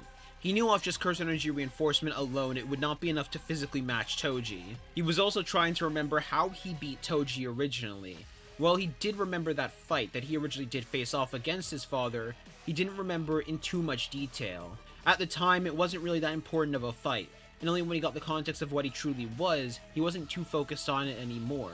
The memory didn't stick in his head, so he needed to jog that memory. He put his hand into his shadow and pulled out a pure black blade, his own cursed tool he had been working on. Megumi pointed his sword forward, before out from the sword tens of rabbits began to rise, covering the entire area in Rabbit Escape in order to cloak his appearance from Toji. Toji closed his eyes, focusing his senses on his hearing. As the second Megumi tried to slash at him from behind, Toji was able to move out of the way before kicking him in the chin. And as Toji began to rush towards him, Megumi immediately made the hand sign for Maximum Elephant, dropping Maximum Elephant right on top of Toji.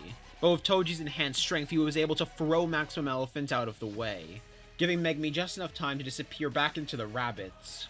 Toji then felt a disruption through the ground, as he slashed down towards a massive serpent coming towards him, clashing with it and being pushed high up into the air, before Megumi unsummoned the Shikigami and clapped his hands together, firing out a piercing flood. But Toji was able to hop off air, flipping over the piercing flood before it could even begin to try and hit him. Megumi was starting to get annoyed. He remembered just how annoying having to fight someone like Maki was. It wasn't like he could sense him, he had to keep his eyes on him at all times. But still, there had to be something he could do. He was stronger than he was in his past life, so how could he do it? How can he beat him? Toji then hopped on air again, using that in order to rocket right towards Megumi and attempt to slash down at him. Megumi just narrowly managed to lift his blade up in order to block, resulting in Toji's sword starting to go inside of the blade.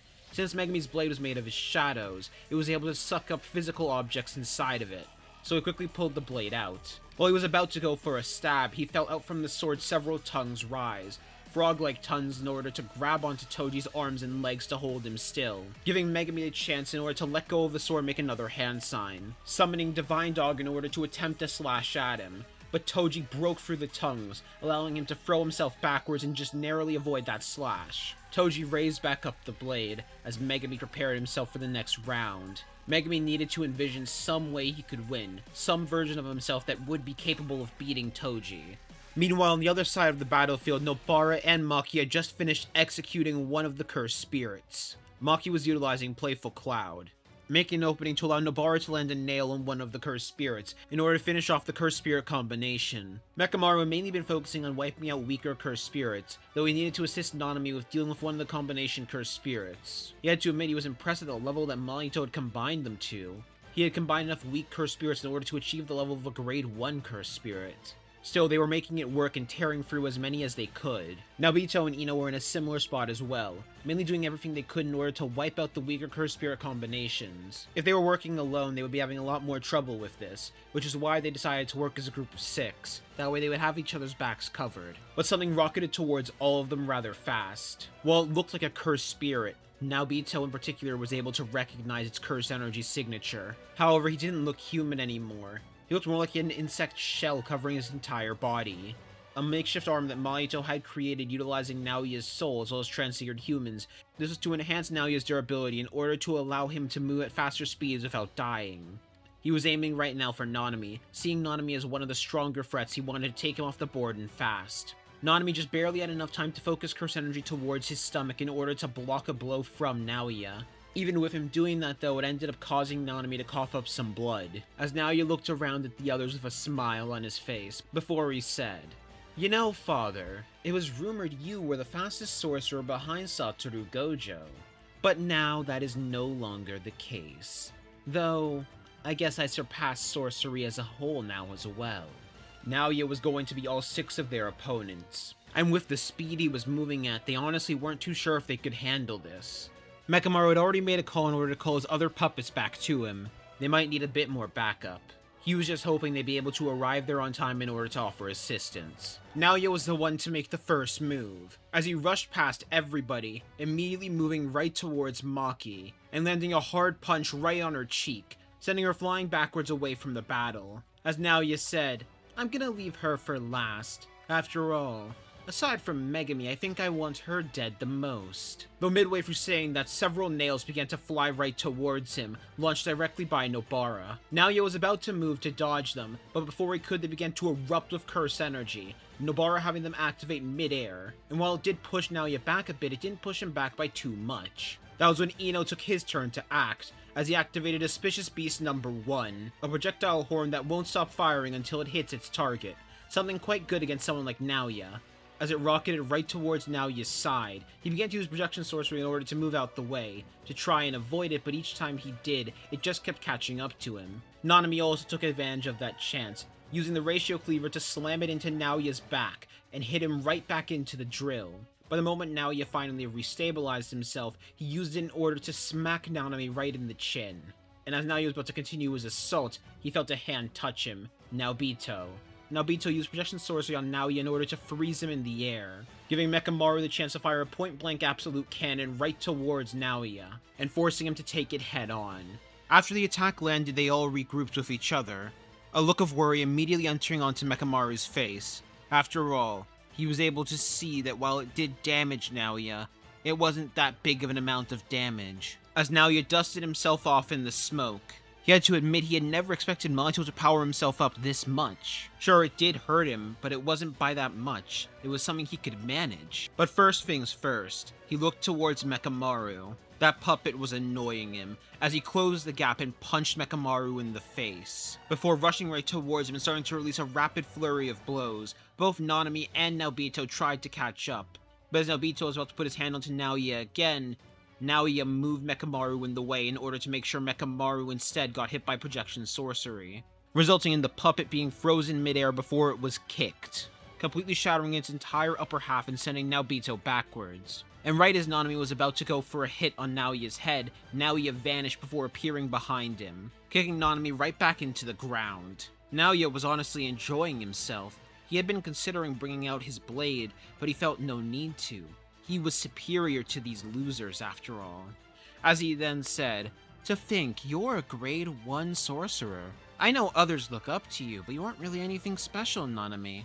Nanami would have grunted in pain as he looked up towards Naoya. Naoya was right. Sure, he had achieved the rank of grade 1, but he really wasn't anything too special aside from that. He needed to focus though. As an adult, he needed to do what he could to help the others. Naobito was also forcing himself up.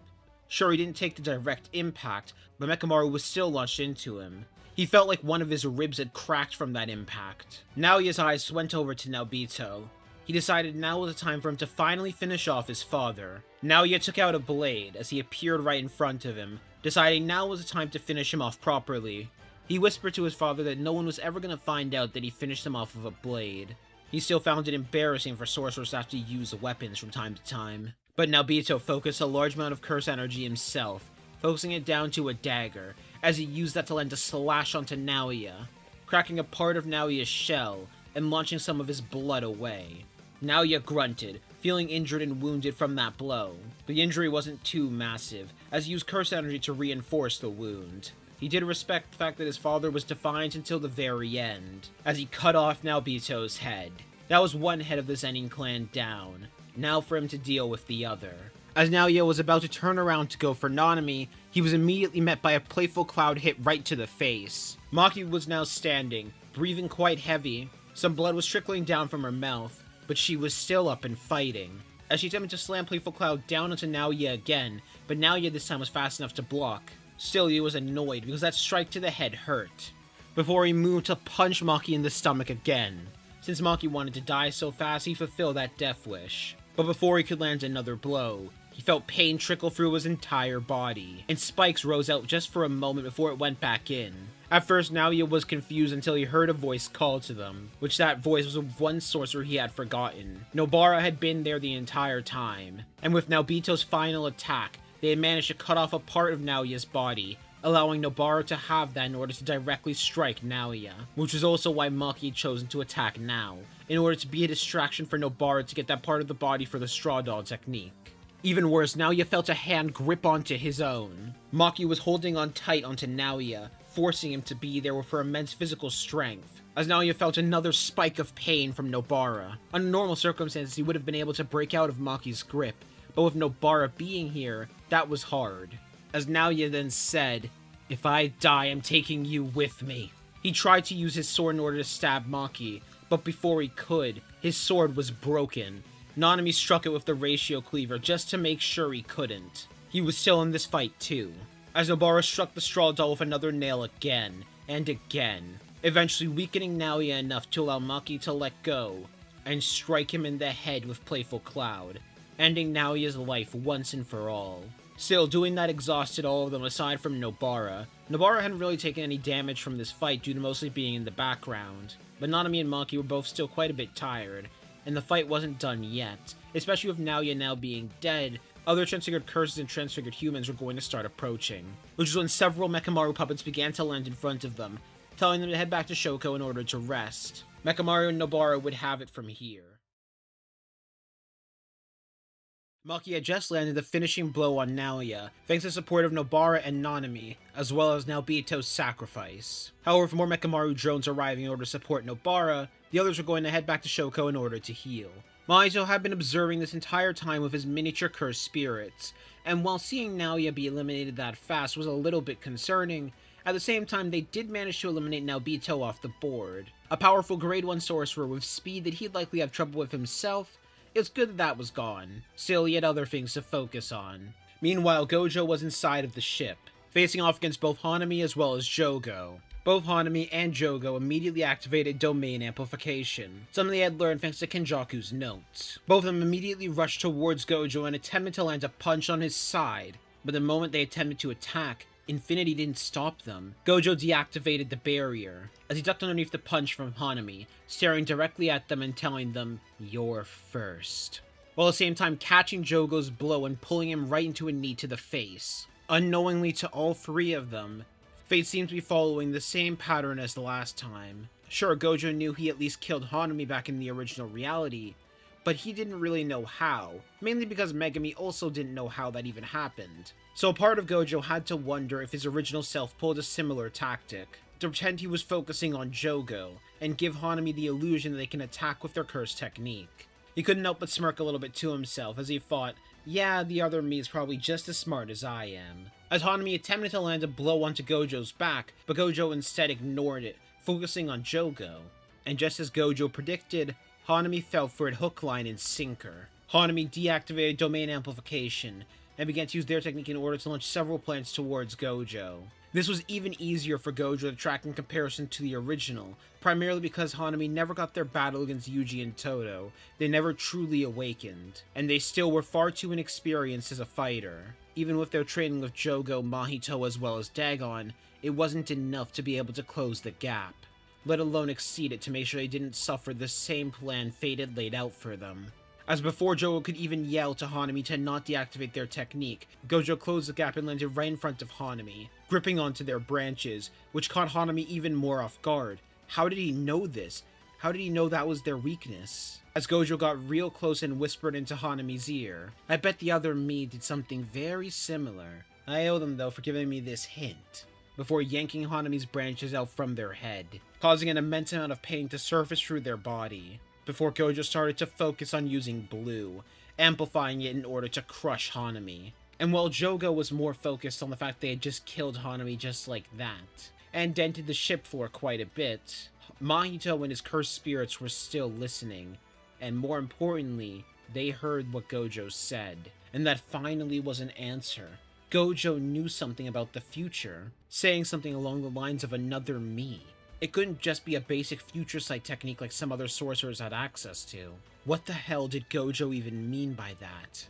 And all of this was happening while Mahito was forced to get the horrifying sight of Gojo turning back to Jogo and saying that he was next. Mahito then started to activate several of his polymorphic soul isomers, and he realized he was going to have to change plans. He hated to do this to Jogo, but he might have to leave Jogo to die. The only way they were going to win was by potentially reawakening Sukuna. He still did want to try his original plan, but he felt at this point it might only hold Gojo off. What if Gojo saw the future and saw they were planning to use Geto to catch him off guard? He needed to change tactics and fast. Still, Mahito was going to have to keep up his original plan as well, in case that did work, but now he was going to have to do even more actions to make sure Sukuna reawakened. The polymorphic soul isomers were both cursed versions and human versions, including one in particular that was a mix of several weaker sorcerers. But if Gojo was being honest, he wasn't impressed. If anything, this made him more pissed off, seeing so many humans as well as so many sorcerers like this being forced to do this. It angered him, but more than that, knowing they couldn't be fixed made it even worse. On the surface, 4 polymorphic soul isomers began to run at Yuji, Todo, as well as Ranta. 2 of them were a mix of grade 4 and grade 3 curses, one of them was a mix of 15 humans, and finally, the strongest one was a mix between grade 2 and grade 3 curses. Todo clashed fists with one of the weaker curse isomers, immediately noting its physical power, but more than that, they were a good match for each other. Mahito was more going for an all-around build. However, that was something Todo was more than fine with matching, as they began to rapidly clash blows. While they were doing so, it was getting easier and easier for Todo to predict the next move, eventually landing a punch right on the curse isomer's face, before landing a knee onto its stomach. That was when the other curse isomer tried to land a blow onto Todo from behind, but Todo clapped his hand, swapping his own place with that isomer, and making that isomer punch its own ally in the face, before focusing curse energy to his leg and kicking the other one in the back, resulting in both isomers hitting the ground. The weaker one in particular taking most of the damage before both of them began to get up and look towards Todo. On the other side, Yuji and Ranta were facing off against the other polymorphic soul isomers. Yuji was able to detect right off the bat that one was weaker than the other. He quickly asked Ranta for an explanation on his curse technique. Mainly because while Megumi did think that Ranta would be pretty helpful for them, he didn't really have enough time to actually explain how his technique worked. Ranta explained that he had the ability to paralyze whoever he was looking at. However, if they had enough physical power, they'd be able to break through it. And more than that, if they had a massive power advantage over him, it would cause a massive risk to his own physical body. It's why his technique wouldn't be too useful in someone like Satoru Gojo. Gojo would just be able to overpower and potentially kill Ranta without making a single move. Upon Yuji hearing that, he gained a look of focus, he got an idea. Even more than that, thanks to Ranta revealing his technique, he got an amp. The revealing one's hand binding vow, as Yuji looked towards the human polymorphic soul isomer, as well as the one made of stronger cursed spirits. As he told Ranta to mainly act as support for now. Once Yuji focuses a massive amount of curse energy towards his fist, use your technique in order to paralyze the stronger isomer. He'll only need it for a second before he finishes off the weaker one. Upon Ranta understanding that, he gave a nod, before the two of them looked towards their opponent and Ranta stepped back. Curse energy surrounded Yuji's entire body. He felt he was more than ready to handle a 2-on-1, especially things that clearly weren't that intelligent. He still felt bad for the human isomer in particular, but he hoped he would at least end their pain. He put that feeling of sadness into producing curse energy. Those negative emotions were going to amplify him, and make sure something like this could never happen again. The stronger isomer took the offense, as he and Yuji rushed towards each other and clashed fists, causing a shockwave to surface between the two of them. Ranta was completely shocked. The fact that Yuji, this kid, was able to wield that much power. No wonder Megumi had a lot of respect for him. He hit harder than most members of the Zenin clan, maybe even harder than Junichi. They both then pulled their fists back and punched each other again and again and again, each clash causing a similar shockwave to rise between the two of them, as Yuji ducked underneath one of the punches and punched the polymorphic Soul Isomer right in the stomach. The polymorphic Soul Isomer was about to punch down, but before they could, they felt the Divergent Fist activate on them, causing them to cough up blood as Yuji took that chance to uppercut the stronger Isomer. The human-made Isomer took their chance to attempt to land a punch onto Yuji's chest, but Yuji lifted up both of his arms in order to block, barely getting any pushback. Not just was Yuji strong, but he was incredibly sturdy. Before he grabbed onto the human Isomer's hands and used it to slam it into the ground, the stronger Isomer finally took their chance to restabilize themselves, as they attempted to go for a punch onto Yuji's back, but Yuji found that predictable, as he kicked it right in the face before it could even land, as he threw the weaker polymorphic Soul Isomer into the air before kicking it right towards the stronger one. The amount of curse energy that was used in that kick was able to cause more than enough damage, causing some parts of that polymorphic Soul Isomer to crack. Even with Mahito building them with durability in mind, Yuji was still incredibly strong. He must have gotten even stronger in comparison to last time. Though also Mahito had gotten another idea as he continued to watch. Megumi might have helped him in a way that he could never have expected. But for now, he kept his focus on Yuji, as both of the polymorphic Soul Isomers started to get up. One of them was much more damaged in comparison to the other. They just needed to wear down Yuji's stamina. Any little bit worn down could help, as both of them attempted to rush towards Yuji together this time. Yuji took this chance to begin focusing all of the rage, the anger and sadness he was feeling from not being able to help these people, fully blaming himself for Mahito being able to escape. All of that was being turned to fuel, to curse energy. He wasn't going to let this happen again. He was going to make sure Mahito died right here and now. And he was going to make sure that all the people who were affected by Mahito would be avenged. Ranta saw that burst of curse energy rising from Yuji, and he knew now was that time, as all three opponents finally closed in on each other. Ranta activated his curse technique on the stronger polymorphic Soul Isomer, forcing them to be stopped in their tracks, while Yuji closed the distance on the human Isomer. Yuji apologized in that moment, a shadow covering his face, before he used the Black Flash, finishing that Isomer right then and there.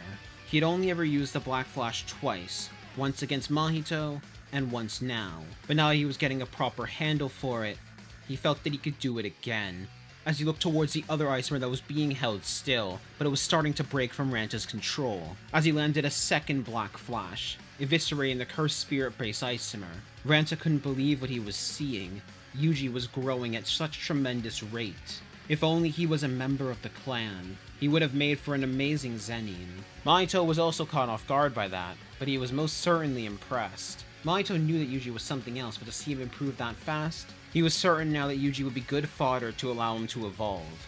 But he had something else in mind first. When Yuji and Ranta looked over to Todo's direction, they could see that Todo was holding himself quite fine. He was likely going to finish off with two Isomers himself soon. But still, they both rushed towards him in order to offer some assistance. Or at least that was their plan, as Yuji looked around himself and saw several dots begin to drop from the sky. And when he looked up, he saw Mahito start to manifest. But more importantly, those dots around him also began to grow into more Isomers. Each of them were cursed spirit-based Isomers, similar to the one that Yuji had just fought. A total of 9 of them, and all of them were focused on Yuji, as at the same time, Mahito rushed towards Ranta, punching him in the stomach first with a heavy amount of force in order to weaken his soul, before placing a hand onto Ranta and activating Idol Transfiguration on his body. He was going to come back for Yuji later.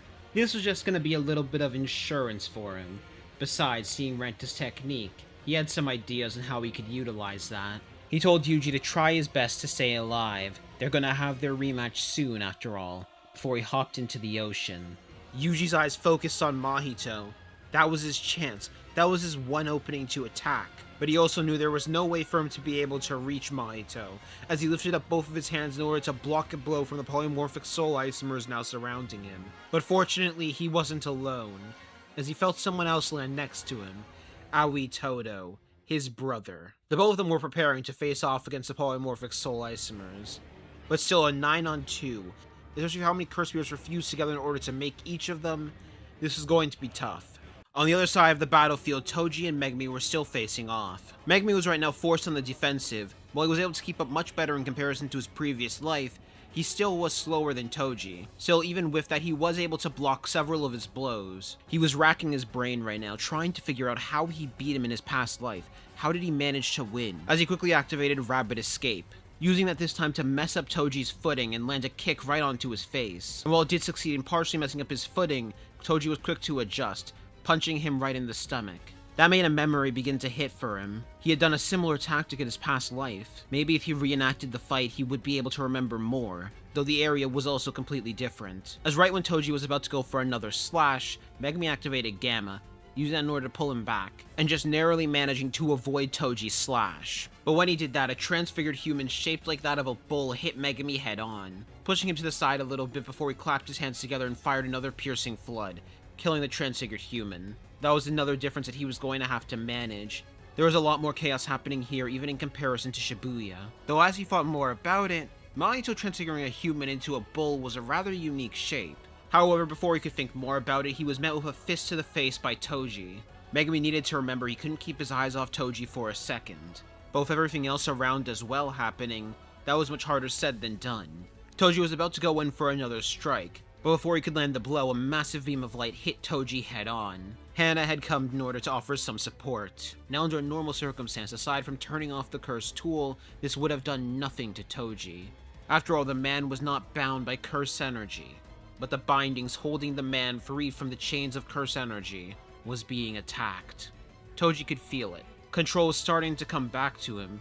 He was becoming less and less a puppet of carnage, but he eventually threw the sword right towards Hana's direction, forcing her to dodge and deactivate Jacob's ladder, as Toji looked over to Megumi. But this time, for some reason, Toji wasn't attacking. He felt his mind was starting to get a little bit more clear. A thought came back to his head: Megumi and his mother. He remembered Megumi as a toddler. He remembered seeing him with those old eyes that looked like they had spent an entire lifetime before coming here. And now he was seeing those eyes again, as Megumi braced himself, prepared for another round, using reverse cursing to start to heal off any of the wounds he had taken. But with this moment of lucidity, Toji asked Megumi a very familiar question, one that Megumi originally didn't know any of the context behind or why, but now it made so much more sense. Toji asked Megumi for his last name.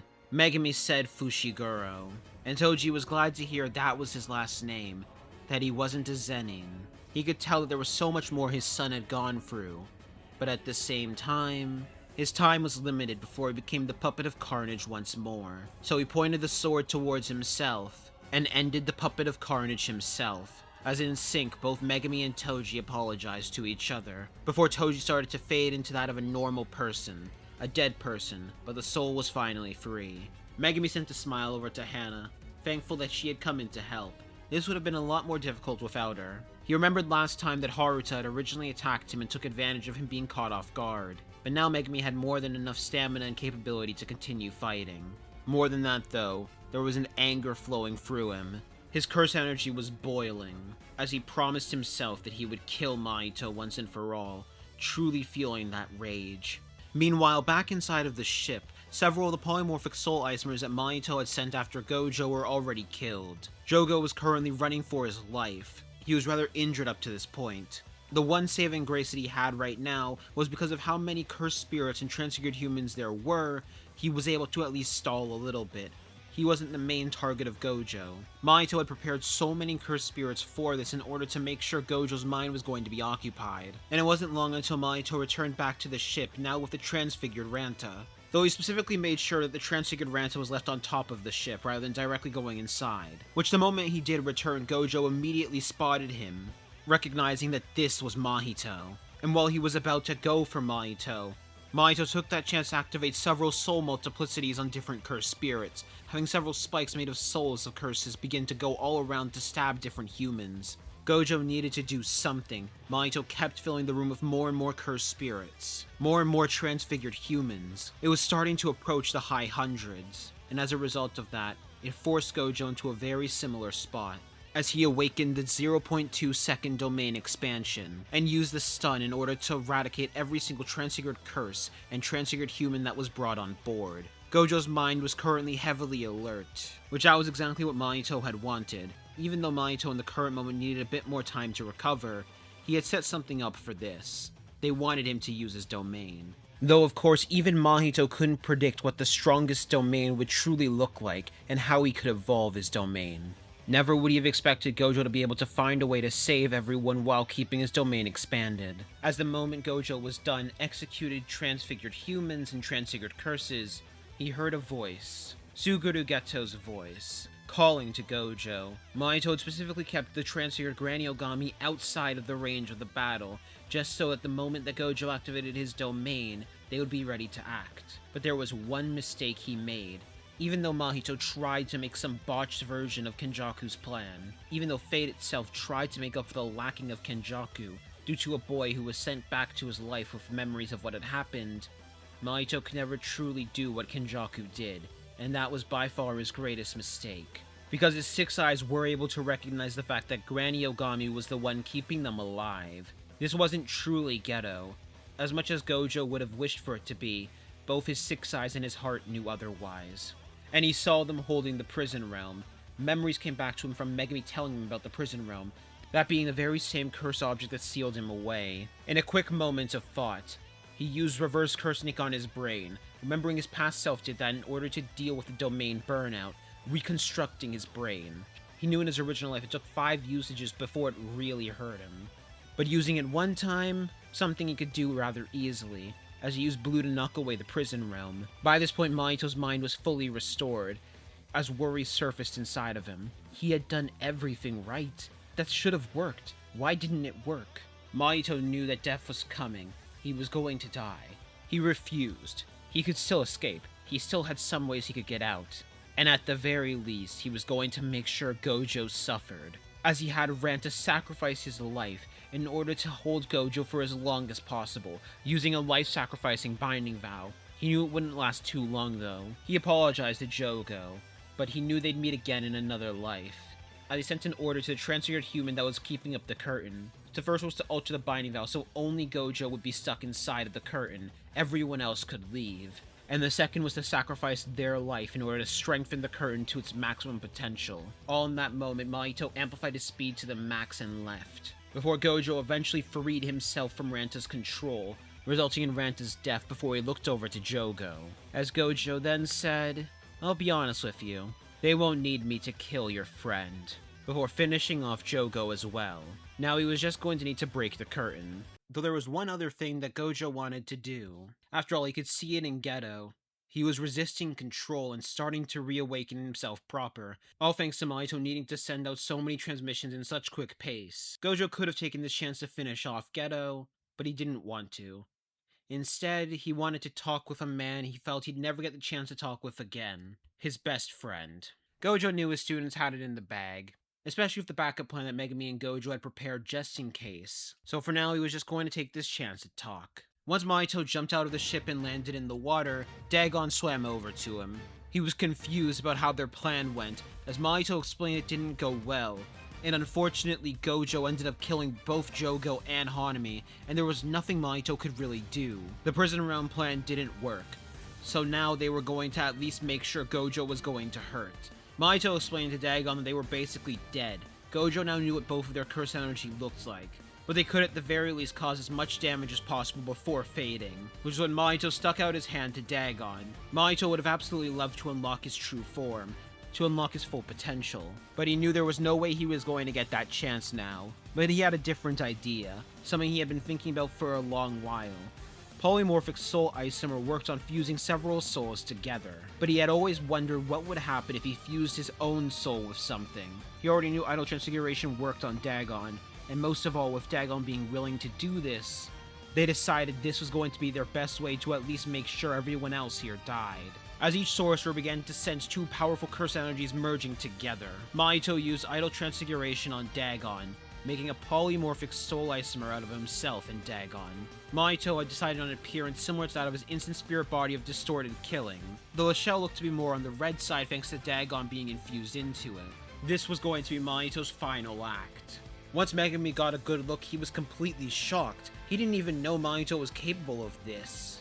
Sure, he knew Mahito in his old life didn't really think about using polymorphic soul isomer on curses, but on this life, he had pushed himself this far, and he couldn't help but smirk a little bit to himself as curse energy continued to emanate off of his body. He knew he was technically the reason for all of this happening. He knew this was fate trying to correct itself, but it wouldn't work. As Yuji and Todo also prepared themselves to face off against Mahito, which is when Megumi sent a text over to Wee, telling him that it was now time to teleport him in. Oh well, Hana flew over to the ship instead. She was confident the rest of them could handle this. She would go to support them later. Right now, though, she wanted to destroy that barrier. She could tell Mahito must have done something special in order to keep Gojo in there, but her technique was a near absolute counter to barriers. As Mahito lifted up his hands, he was in one of the most advantageous spots thanks to Dagon's curse technique. It was why they chose to fight near the ocean. All of the water was his playground. Out from the water, several streams began to target each sorcerer that was currently present. In particular, his focus was mostly on Megumi, Yuji, Todo, Kusakabe, and finally Meimei, seeing those sorcerers as by far the greatest threat. But before they could land, a massive hand of a Shikigami rose up, as well as an arm. While Jitsu headquarters were not aware of where the two special grades were, Gojo Satoru was. And due to not knowing whether they could be trusted or not, he didn't tell where their location was, especially of one important one for this plan, Yuta Akotsu. As up from the sky, Yuta Akotsu, the special grade sorcerer, landed. The weaker sorcerers decided now was their time for them to flee. They would allow the grade 1 sorcerers and special grade sorcerers to handle this. Wee had just finished teleporting himself away after bringing Yuta here, as now he was starting to teleport the weaker sorcerers away, getting to a much further distance. Mahito didn't allow himself to get deterred that easy. He still felt he had a good chance at this. He just needed to keep going. He just needed to keep attacking no matter what. Megumi had decided he was going to lead the charge, as he jumped over Rika's massive curse hands, before firing a piercing flood right into the ocean. The water itself wasn't the main thing he was going for. No. He was using that as a carrier for his electricity, using the fact that Mahito was still in the water right now in order to paralyze him and hit him head-on with lightning.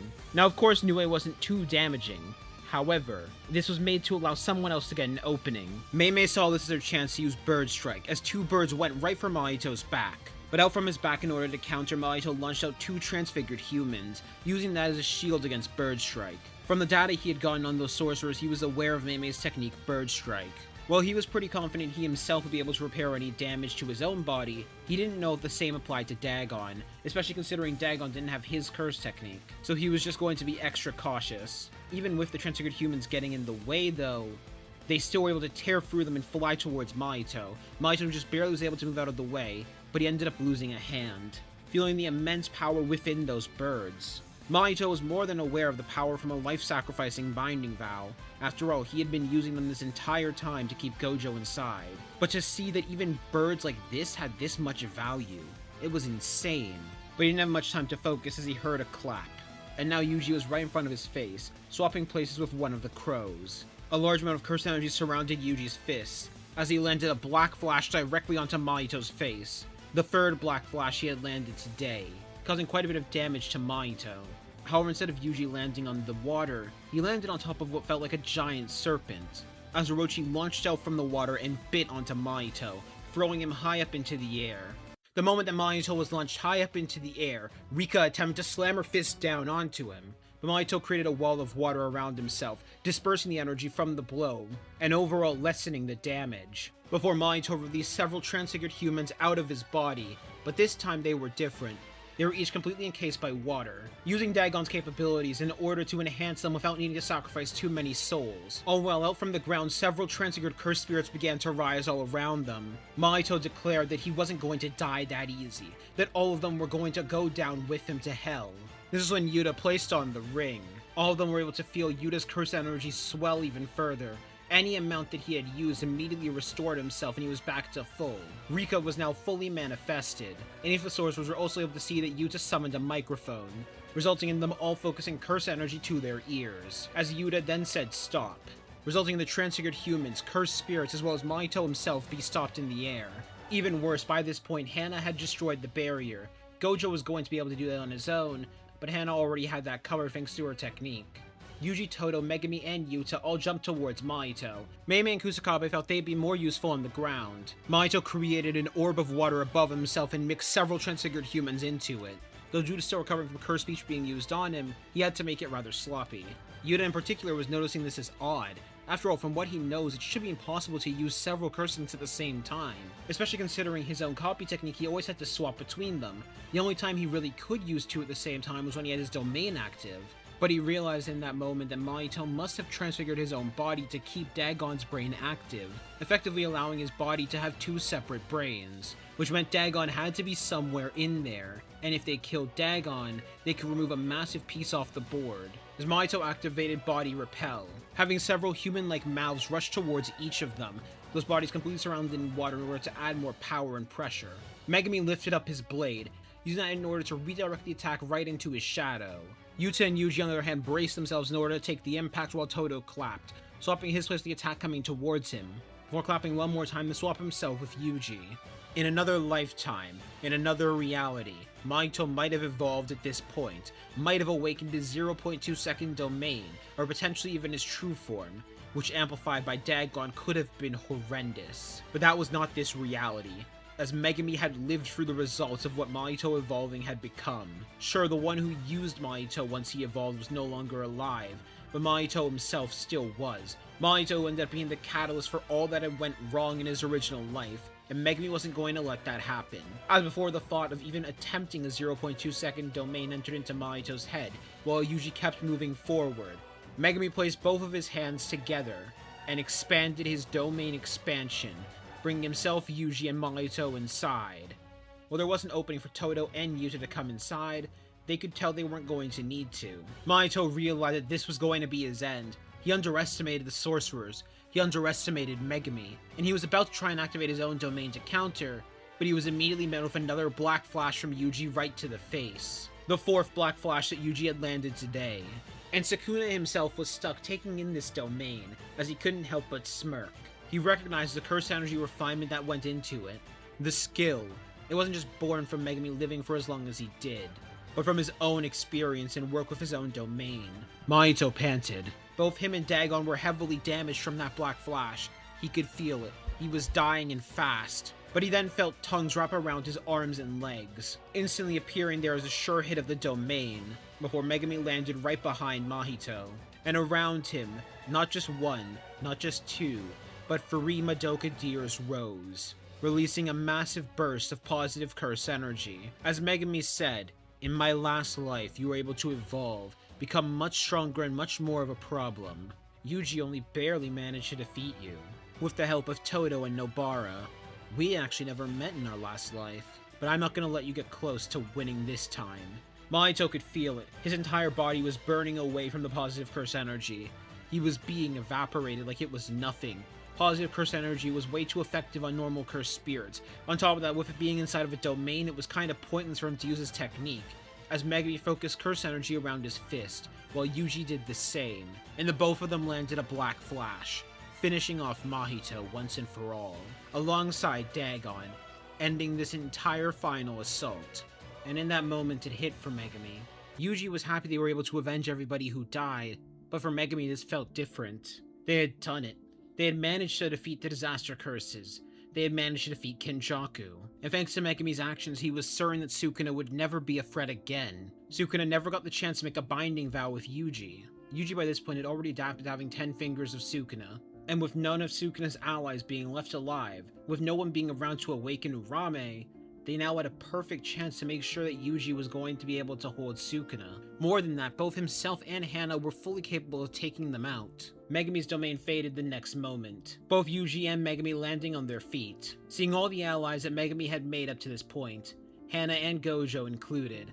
Gojo seemed to have a similar satisfied look on him, though that was because Gojo was able to get closure on something that he'd never got in his original life. One last talk with Geto. Megumi still had some things left he needed to do. He did want to tame Mahoraga himself eventually, and Sukuna was going to be a threat until they were gone. But overall, Megumi felt like he had corrected the mistakes of his past life.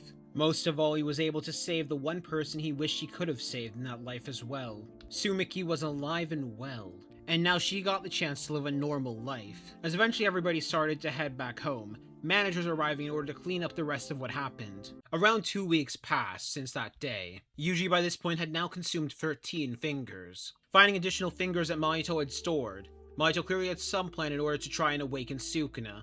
Though that plan was dead on arrival of how powerful Megumi had made the sorcerers. Nobara, Yuji, and Maki were all promoted to the rank of grade 1. And they were all getting stronger and stronger by the day. Thanks to Megumi's actions as well, Mai never had to die. That was a regret that Megumi knew that Maki had, but he made sure that Maki never had to go through that in this lifetime. One of the days, while Yuji and Megumi had just finished a round of sparring, Megumi had decided to finally try and talk with Sukuna.